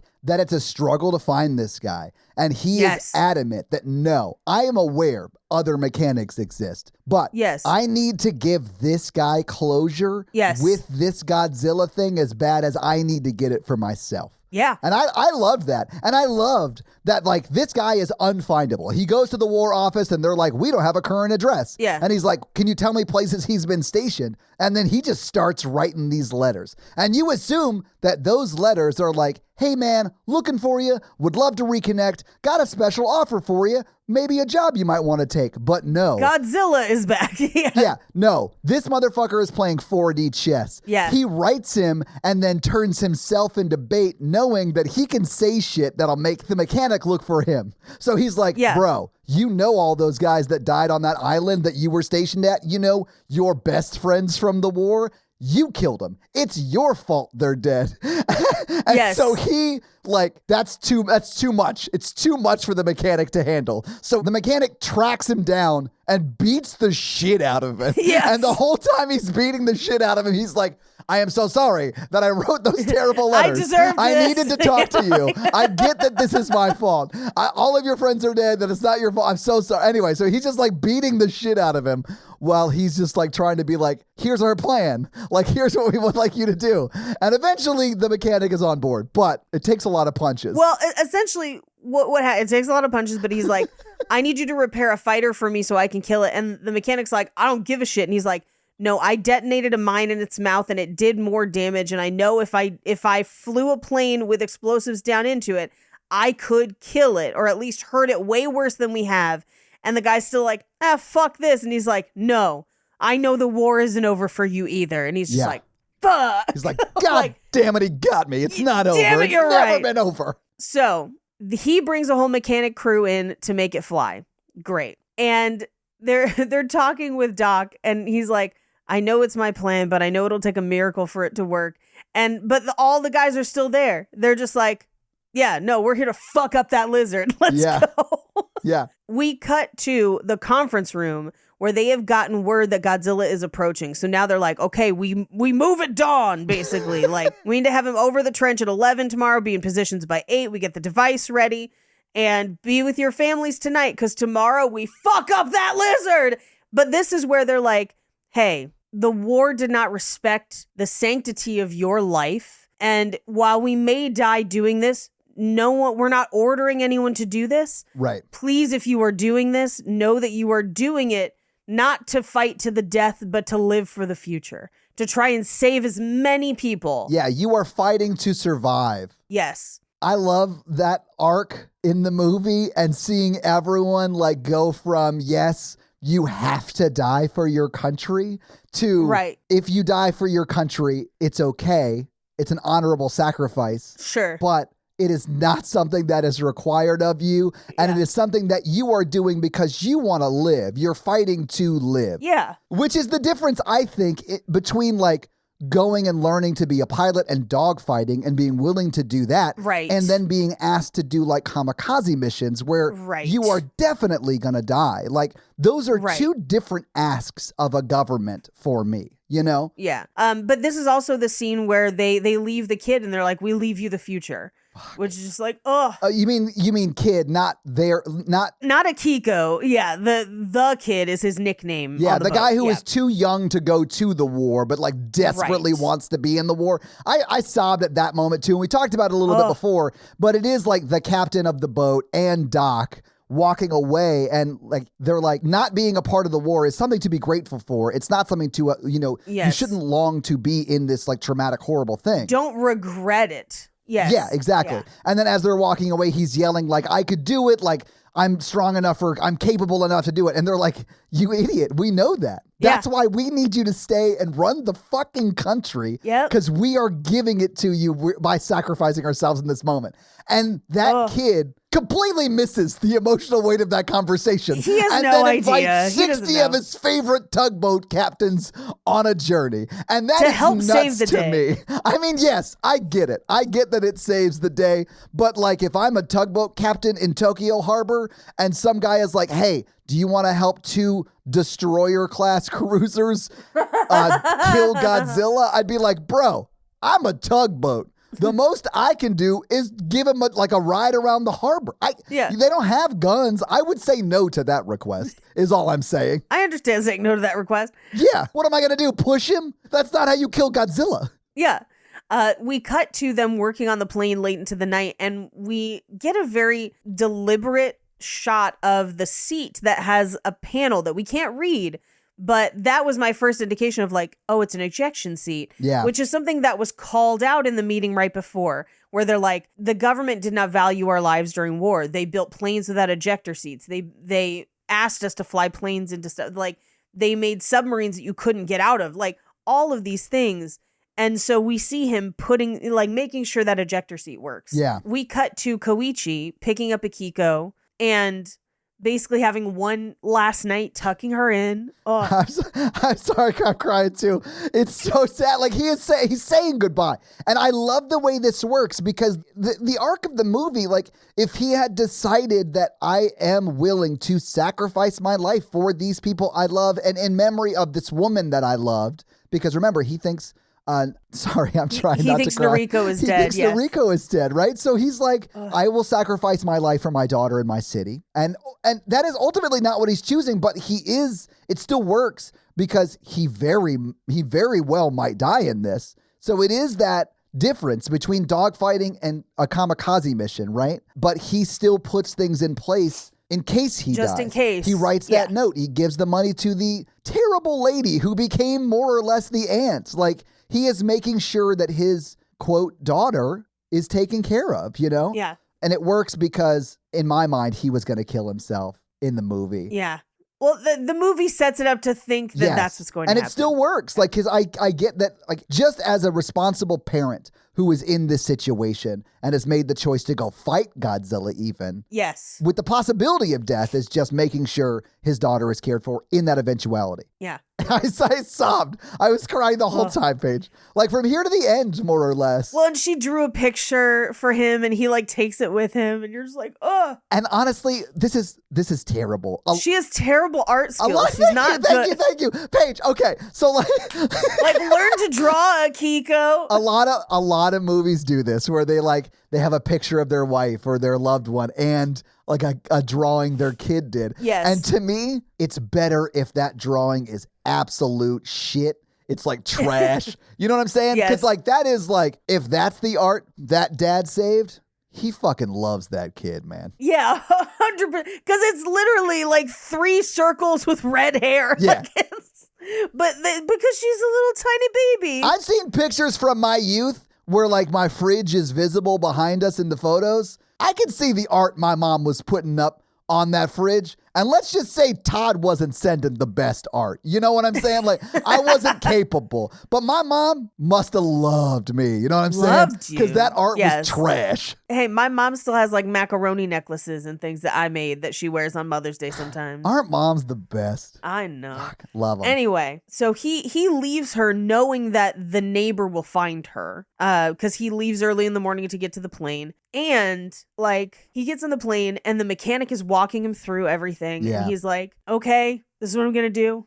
These are like... Yeah, pull this lever to arm the bombs. He goes through like, you've got I don't know, 500 kilogram bomb in the nose and a 500 kilogram bomb in the fuselage of the plane. Basically, the plane is all bombs. Yeah, you're essentially, I think he literally says, I took out one of the gas tanks and put a bomb. Like, yeah. So more or less, you're flying a bomb. Fly the bomb into his mouth and feed it like it's a pill to Godzilla and then explode it. Yes. Well, and we pull back and we hear him explain one more thing. We don't know what it is. We will find out later it's the ejector seat. So Sumiko finds Akiko and finds the note and realizes, oh my God, he is maybe going to die fighting Godzilla. Yeah. But as that's happening, she gets a fucking telegram and is like, oh my God, which I was like, what? Is Noriko alive? Like, I didn't think that at this point. That's what I thought. I honestly had no idea what the telegram was. They had so sold me on that Noriko was dead. I was like, yeah, she was Mom Kyushio, so they had to kill her in the halfway point of this movie because she's such a perfect character for him. But no, they didn't have to kill her, and I loved that. Yeah. Well, and what we'll find out, because the next half hour is basically them fucking up this giant lizard. So they find out that the underwater decoy team has been destroyed. So some people do die trying to take this lizard down, but not as many as would have, basically. Yeah. But he fighter planes him over the like designated area. They sink him down, and he immediately is still alive. Yeah, immediately is like he goes all the way to the bottom and is fine. I want to say this though, when they're wrapping him up in that belt of Freon or whatever, and he's standing, it's supposed to be like 1,500. How tall is God's? Like, how big are those legs that he is standing in the water like that? But Paige, in my mind, follow me on this. I think Godzilla might be part duck.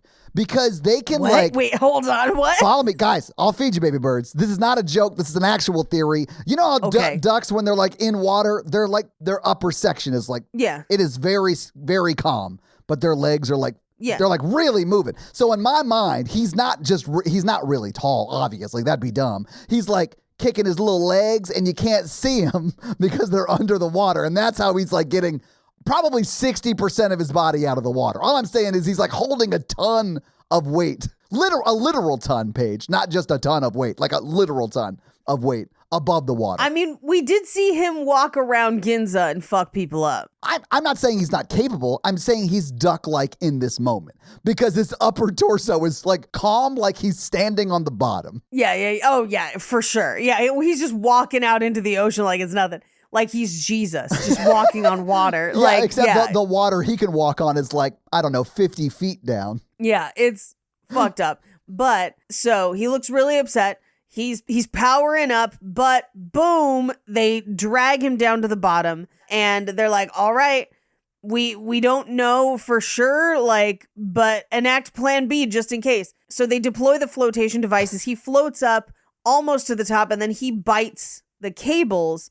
And so they need to pull him up fast to potentially detonate the lifeboats that they've put around him, but also potentially detonate him as, explosive decompression. So here's why I don't think explosive decompression will work. And I don't think enough people know this about me. I am an advanced underwater scuba diver. I'm PADI certified. That's true. You are. So yes. I know a little bit about this. Excuse me as I push my glasses up on the brim of my nose. If you breathe in and then go down, you have the same amount of oxygen, and don't breathe out, I should say, and don't take in any more air. You have the same amount of oxygen. Like it compresses the further you go down. And as you go up, it would then expand to where it was when you took the breath, right? Right. So if he is not breathing underwater, like if Godzilla is not taking a breath, which I assume he can't, like I assume he breathes air like other lizards do. I don't know for sure, but except that he lives in the deep ocean, so true. maybe he like, don't. I don't know. So like, as long as he doesn't take a breath, though, he could go down to that depth and come back up, and the air in his body would be the same amount, right? So it wouldn't kill him that way. But the air that they blow into those balloons, more or less, would explode. It would crush him and explode off of him, and that could potentially kill. I mean, I honestly think it's not going to kill him either way because he's sort of immune from the outside. But yeah. That's their plan, and they don't have a lot of information to go off of, so they're just like throwing shit at the wall. But he does stall out at 800 feet, and they're like, well, we can't lift him because the boats are trying to pull him up. Yeah. And so this is where the kid comes back with all the 60 tugboats or whatever, and they pull him up, help it. The tugboats latch onto the destroyers, and they lift him that way. Yeah. So it's like the collective might of all the boats lift him up. So it's like this metaphorical civilian and military operation. I love it. It's great. Yes. One of my favorite parts of this, from the cinematography perspective, the shots of the plane that are either from cameras on the wing or a companion plane flying with them, but they're so smooth. Yeah. Those look amazing. To the point where I'm like, if this is green screen, this is the best green screen I've ever seen. Yeah. If it's not green screen, they were incredibly inventive about how they got these shots by attaching cameras to the plane. And high marks. It looks beautiful. It's so good. They did an amazing job. Yeah. I mean, it won awards for visual effects. Yeah, it should. It looked amazing. So they bring him back up. And at this point, there's nothing else they could do except for that plane. Cause he's in my notes. It just says, "Explode that, Liz." Cause this was 2 a.m. and I was crying and screaming. And so I love it. But as they lift it up and the Godzilla's coming up out of the water, you see the tail charging. It is about to do a heat vision and jack on him. And instead of that happening, the plane, and you see, he's coming in. Yeah. We also in this scene it is complete silence, which is so impactful. Perfect choice.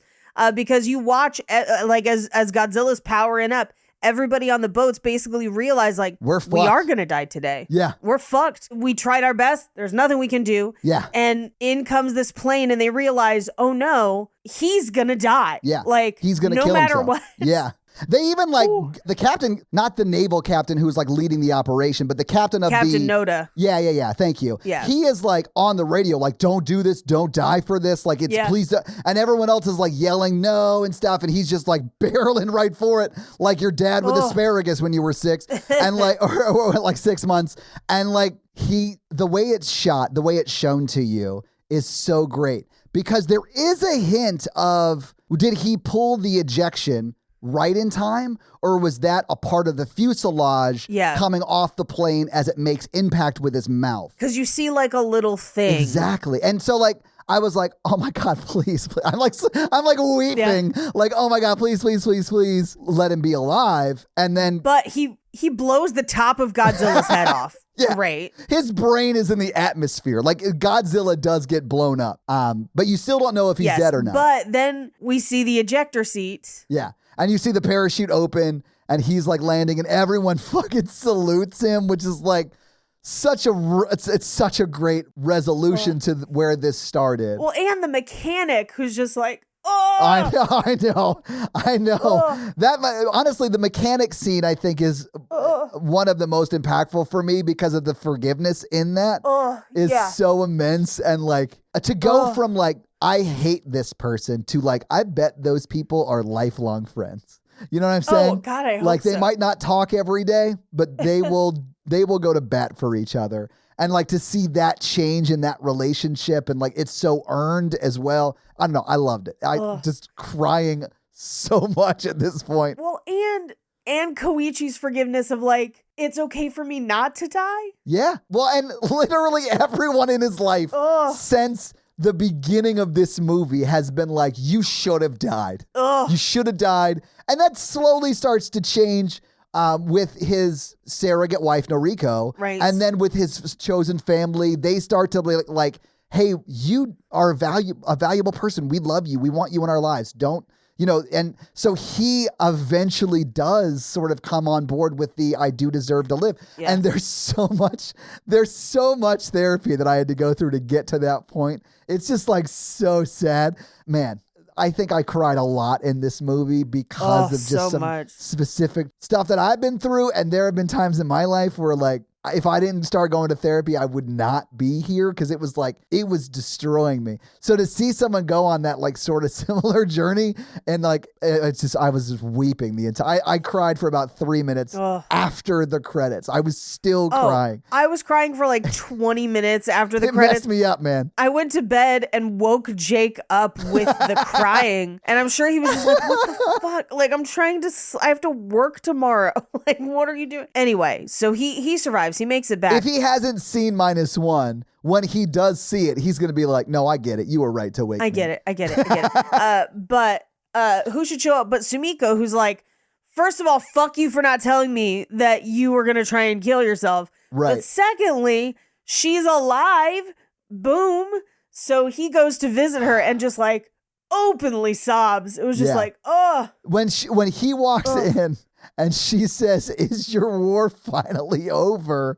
I like lost it. I was already crying. And now I'm full on like, like when your dad was crying as a kid, but like he wasn't really making a sound. His shoulders were just shaking. It was like such a deep cry. Like that's how I was crying. My dogs were like, what is wrong with you? It was so sad. And he's like, yes, of course it's over. I love you. I want to be with, like, it's clear that he wants to be with her. It's also clear that she has an infection of some sort that we will have to discuss. Wait, what? Did you not see the black, like, she's got, I don't know what it is. I thought you might know, but she's definitely got like, she's been infected by like some black, she's got a black mark on her neck. I don't know. It looks like it might even be like in her veins, I didn't get a great look at it because I only saw it once. But like, I think that has to be a setup for something in the universe that I don't know. Yeah, I did not catch that. But yes, it is on her neck and it's from... Oh, were you like looking it up? Nice. Okay. I'm looking it up right now. Some people say that she is impregnated.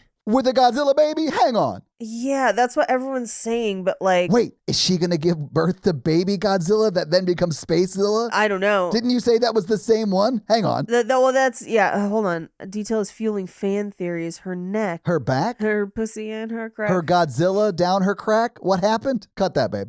Hang on. A piece of Godzilla's flesh is seen mutating at the bottom of the ocean. However, we may have missed another potential clue on her neck. At the hospital, she's seen with what appears to be a black mark on her neck. Despite being so noticeable, no explanation is given. They assumed it was radiation poisoning. One of the reasons why she's presumed dead is because she was caught in the blast radius, and so it may be radiation sickness. So she may later die of radiation exposure. I mean, I'm sure that there's a lot of things that they could do with that. That's what I would kind of assume. Yeah, but I didn't know if that was something like from the universe, like if, I don't know, if like DNA, like if Godzilla DNA burned you or some shit, like you became something, or I don't know. I've never really gotten deep on the lore in Godzilla. So in Shin Godzilla, which is one of many. One of my good friends told me I should watch that one after they saw that I was watching this one. Into this? Yeah. There are like humanoid creatures that sprout from Godzilla's tail. So oh, shit. It's possible that maybe that is what people are getting at. And so the director eventually came out and said they were G cells, which have a brief history in the Godzilla franchise and were utilized to create Godzilla rivals Biollante and Space Godzilla. So some fans speculated that it foreshadows those villains as a rival and a potential sequel, because what we do see is that Godzilla is regenerating in the ocean, but the director didn't reveal what the G cells mean for Noriko specifically, which leaves it open for future theories. And that's the movie. I honestly can't wait to see where that goes. And I bet this gets a sequel because it did well. We'll talk about that in box office. Well, this is what's really interesting because it did great. In fact, I would argue that this probably did better than the American ones, maybe. The American ones are still out and they're making more of them and faster. But like we live in a generation now where like we have, and we I guess always have, two separate Godzilla tracks. We have the American Godzilla track that is completely different and has its own universe and lore versus the Toho Japanese Godzilla track, which this is now establishing has its own lore. So like, I think we'll continue to get the movies, but they will not combine or touch, which I think is really interesting that like, we'll get two tracks, essentially. They're not canonically connected at all. And I honestly hope they never are because I think there is a lane for the like American Fast and the Furious version of Godzilla and a lane for more like emotionally driven Godzilla stories or kaiju. It doesn't have to be Godzilla necessarily. Like if you're a Mothra stan like Paige over here, then why not get one of those? But like I like that the Japanese lane is much more emotionally driven stories and the American lane is much more fun action movies, you know? Yeah. Anyway, so Paige, having seen the movie, having talked about the movie, what'd you think about Godzilla Minus One? I loved it. I loved it so much. Not only is it definitely the best Godzilla movie I have ever seen, it's one of the best movies in general I have seen in the last few years, 100%. Yeah. I honestly was terrified that this movie was going to end just like The Notebook, where this guy like obsesses over this literal monster for most of the movie, and then it ends in a murder-suicide, but it doesn't. He does survive it. But I really dug it, man. I loved this movie. It was so good. And honestly, like, I don't know if the other Godzilla movies are scary. This one isn't scary. I did jump once, and that's that first dinosaur Godzilla level reveal that you see. And it was a jump scary kind of moment, but that's really it. Like, it's really accessible if you're scared of horror movies. Yeah. And it's so good. Everyone should watch it. So good. But Paige, do you have any fun facts for us? I do. I have a lot of fun facts. Well, here it is with your fun facts. Lots of fun facts. Instead of creating a new roar, they simply played the original Godzilla roar over loudspeakers and recorded the audio. Hell yeah. Love that. Minus one in the title refers to the fact that Japan had already been devastated by World War II, aka brought down to zero. And with the emergence of Godzilla, it puts Japan into the negative. So in the Japanese tagline for the film, it translates to post-war Japan from zero to minus. Basically, like, it's going to take you as low as possible and even lower. And then the, triumph of the spirit will, level the score at the end of the movie. Yeah. Gareth Edwards, who directed the Godzilla remake for the American track that came out in 2014, attended a screening of this film and said that he was extremely jealous because, quote, this is what a Godzilla movie should be like. Oh. Hard agree. Yes. Hard agree, bro. I mean, I say that having no knowledge of the wider expanded universe. Yes. But I loved this movie. When asked about the differences between American adaptations and the Japanese originals, Yamazaki, who directed this film, stated that American Godzilla is only focused on being monstrous, but Japanese Godzilla is both a monster and a type of god in the way that the Japanese view a god, malevolent and destructive, but reflective of the human spirit. And I'm like, yes, you mean a better story? Like, you mean a more holistic view of the human and world experience? And man, It does really feel like in this movie, everyone gets an arc. Like the lady who is terrible to our main character at the beginning becomes like the aunt figure and like is a very much loved member of the family at the end of the movie. And I love that. And they do that with sort of all the characters. Yes. And there were some Easter eggs for people like me who got huge either Godzilla fans or Pharaoh Monch fans or both, because they used the classic Godzilla suite whenever Godzilla makes landfall in this movie. Yeah. The first time he makes landfall in Ginza, they use the suite as composed by Akira Ikufube from Mothra vs. Godzilla, the 1964 version. The second time in the finale, it's from King Kong vs. Godzilla in 1962 by the same composer. And then additionally, there's an arrangement from 1983 of the same theme that gets used. And that one was also reused in the end credits of Godzilla versus Destoroyah. Yeah, Destoroyah from 1995. Okay. But it's that ba ba ba ba ba ba ba ba ba, like classic. It's one of the recognizable like monster themes. Yes. Like yeah. Yeah. According to the director, when he began working on this film, it was very important to him that this Godzilla remained close to the themes of the original film of addressing issues of war and the proliferation of nuclear weapons, unlike the American versions where it is just a monster. Right. Because America's like, no, we don't have anything to learn through Godzilla movies. Of course not. No. What would we have to learn about the dangers of nuclear war?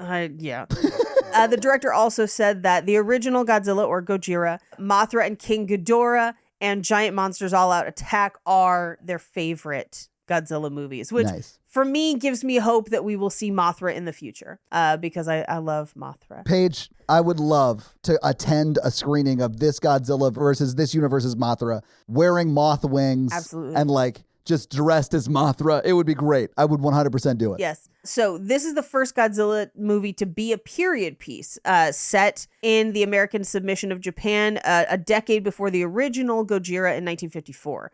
According to a pamphlet released with the film in Japan, Shin Godzilla from 2016, which I have not seen. I need to go back and watch that one. People say it's great. Was previously so successful, both critically and financially, that Toho was struggling to make a follow-up. So Toho is the studio that has had Godzilla rights almost this entire time and then licensed them out to American studios.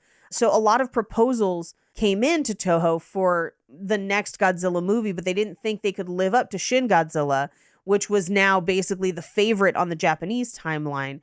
So it wasn't until Yamazaki, who directed this film, proposed making a period piece of the first instance of Godzilla that Toho agreed and decided to make a new film. And boy, am I glad they did, because holy shit, it's great. Yeah, man. And I honestly want to see like a brand new track of Godzilla timeline with this sort of team and have them make 3, 5, 12, I don't care, as many movies as they want because they're great. Yeah. Okay, so when Godzilla's like powering up, the dorsal plates on his back shift outwards. They kind of like click out. Yeah. That is actually a reference to Godzilla, Mothra, and King Ghidorah, Giant Monsters All Out Attack from 2001, because the Godzilla suit in that film also had a mechanism to do that. That's the other thing you need to know about old Godzilla movies. Most of them are a dude in a suit and amazing miniature work. Yeah. But it's like a guy in a rubber suit. And yet it's still, it looks kind of the same.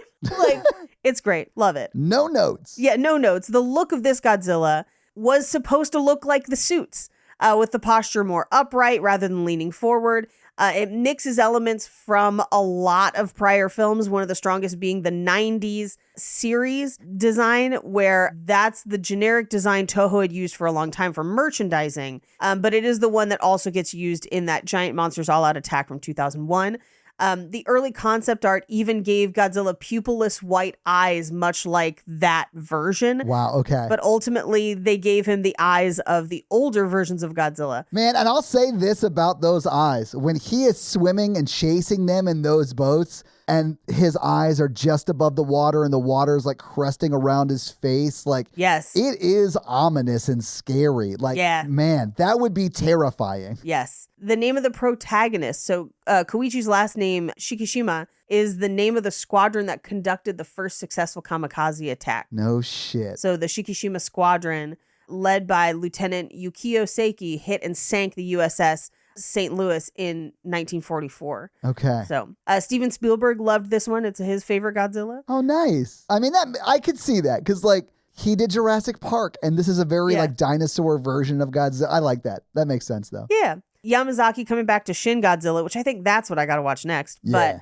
But he said, Shin Godzilla was amazing. When Toho asked me if I would do the next Godzilla movie, I could only think, I have to follow that one, which is why he took it in a different direction and made a period piece. So good call. Yeah, good call. So the appearance in this film was closely based on the design from a 2021 CGI short film that accompanied Godzilla the Ride, which is an amusement park attraction in Tokorozawa.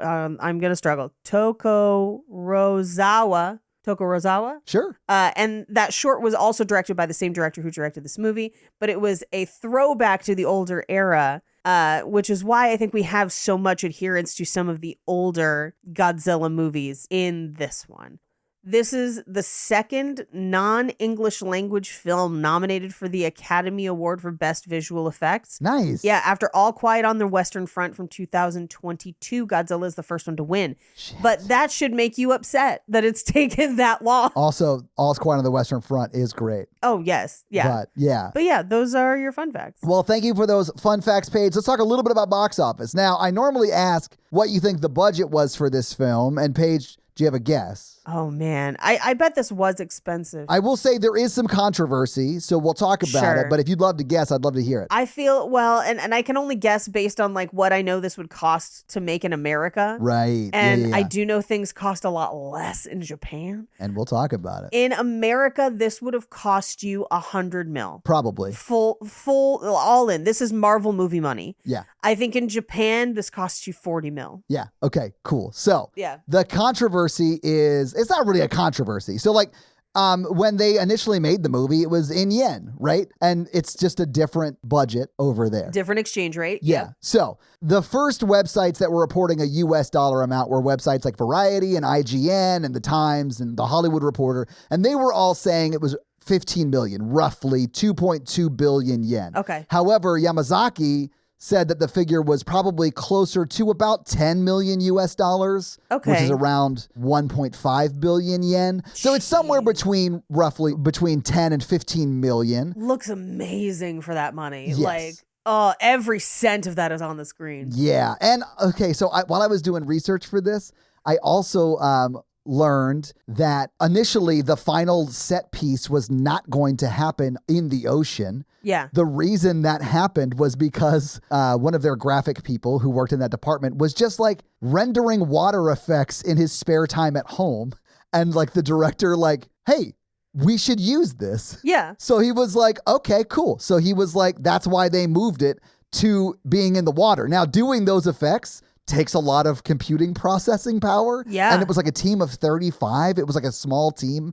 So like they worked very hard on this. And it was like a petabyte of data for the whole movie. Oh my God. Which is like, terabytes are an insane amount of data, and a petabyte is like 1,024 terabytes. It's an insane amount of data. I have all of the podcast episodes we've ever done on one 4 gigabyte hard drive. Yeah. And this is it's so much bigger than that. Anyway. That's so crazy. So I thought that was super interesting that's the reason they moved that final set piece into the water.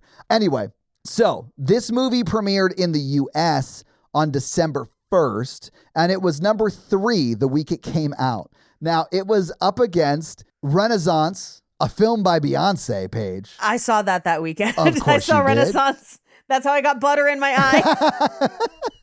I forgot that it was at the Beyonce film. Also, Renaissance, fucking great. Of course. Go watch Renaissance. It's amazing. Of course. Number 2 was The Hunger Games, The Ballad of Songbirds and Snakes, which I would say... That's what you saw. That is what I saw that weekend. I didn't have the same reaction that you had to the Beyonce thing. My eye was unscathed, but I did enjoy the movie. Sure.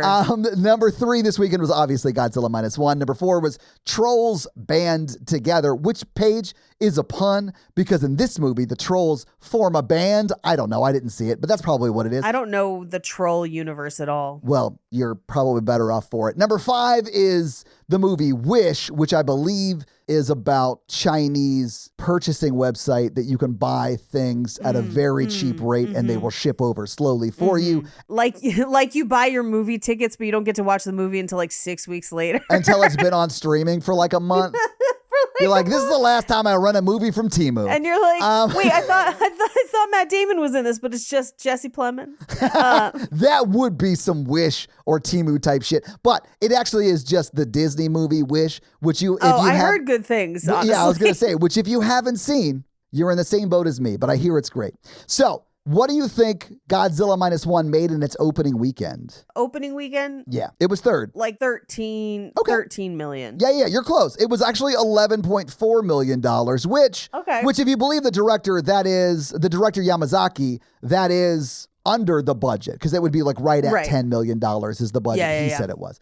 Anyway, if you think it's the Hollywood Reporter one, that's 15 mil. It's still really good, though. That's still an amazing return. Yeah, Paige, here's another great anecdote about this movie. Normally, movies premiere, they hit where they hit their first week and then they slowly drop out.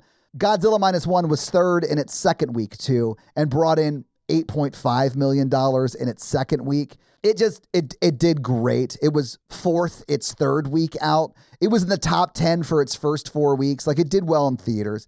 What do you think it made domestically at the box office? And I hate saying domestically. Let me say in the U.S., because that's the way this tracks. Domestically for this movie would be Japan. I want to say that like word got out about this and people knew it was good and everyone went to see it in theaters. My friend Lee told me to see it 3 times with him in theaters and I didn't listen. I'm a fool for it. But yeah, he went and saw it 3 times. So much so that like we wanted to do it while it was in theaters, but it wasn't everywhere. Yeah. And then we had heard rumors that it was going to come to streaming. So that's why we tried to do it during Disaster Month, but then it wasn't streaming. I know. We've tried to do this movie a few times. We tried to do it a few times. I'm glad we finally got to do it because it was so good. Me too. I'm going to say that this probably made at least 60 mil, which I know sounds low, but when you think about the initial investment into what it took to make this movie, plus the fact that it is a foreign language movie, I think that's incredibly successful. I was going to bring that up. And you're very, very close. A little bit high, though. It's $56.4 million domestically. But I think for a foreign language film in America, that's great. Yeah. I watched this, and then just to see what it was like, I watched the first maybe 3 or 4 minutes in the English dub, and it's not bad. Okay. So like if you see an English dub version of this, it's pretty well acted. I do think the Japanese version is just better because you get the actors in the moment's actual performance. Yeah. So that's, I think, better. I don't like reading my movies either, so like I get it. But it is a better performance, I think. Anyway, so it made $56.4 million domestically. And again, that's in the U.S. Yeah. Its domestic would be Japan, where it made $36.8 million. Great. It did really well in Japan. It also brought in a bunch more money from a bunch of other countries, but internationally, if you want to call it that, it brought in $47.9 million. So this technically did make $104.3 million in the box office, which is a wonderful return on a $15 million, which is the high-end investment, right? So yeah, it did great. And it did so well, I'm sure we get a sequel. And if that sequel is not called Godzilla Minus 2, I'll be livid. I doubt it. I'm sure it'll be... Okay, well, this makes me sad because Godzilla X Kong, which is the American one, brought in $567.5 million. But think about... And that just makes me hurt. Of course, that's how that goes. I mean, think about the people who go to movies every weekend and like... I know. The American track, there is a lane for that. There are people who love there's those nothing movies. wrong with and it. I like Fast and Furious too. So like, I probably would actually enjoy the madness of those movies. But also, please watch this one. Exactly. Like, this is, I think, a great fucking film. I think Godzilla versus Kong is, I'm sure, a probably great movie. Probably a fun movie. Yes. Yeah, exactly. Sure. But you guys gotta see this fucking film. Yeah, you know? You gotta see Minus One. It's so good. To me, they're almost, and this is like an ideological discussion, so forgive me for jumping into it, but I think that they're honestly 2 different art forms in a way. Yes, 100%. Movies are like pure entertainment, and films like this are like how can we emotionally convey a story? And those to me are almost two different asks in the same medium, which is, film. Yeah. Or movies or like moving pictures. Anyway, but I think there's a lane for both clearly, and Godzilla versus Kong or whatever is going to make a shitload of money. I'm glad that people are okay with having both. Yeah, Does me that make too. sense? Yeah. Because a lot of times, just like the American one would take over because it makes more money. I'm glad that we still have essentially 2 sets of Godzilla tracks. Yes. And a real mediocre TV show that started out so good, but then like really fell off. So, How dare you talk about Game of Thrones like that? But Paige, that's your box office. Do you want to hit us with that scary scale? Sure. The scary scale is a scale for how scary we found the movie when we watched it today. 1 being Ghostbusters. Ghostbusters. Is that the female version? Yeah. Girl Bosters. 1 being Ghostbusters, the other being Texas Chainsaw Massacre. Todd. This is a 1. I mean, I did jump at that one point, but it's not super scary. It's just like a quick little jump moment. Yeah, this is a 1 for me too.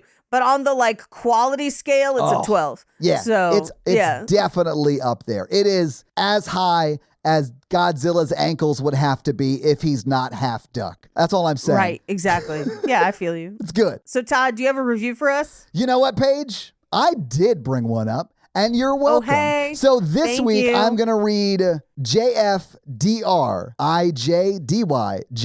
I don't know what that means, but that's them. And it's really quick. It's really short. The title of the review is hilarious. Love them, 5 stars. That's the full thing. And I love a good, short quality review. So thank you for that.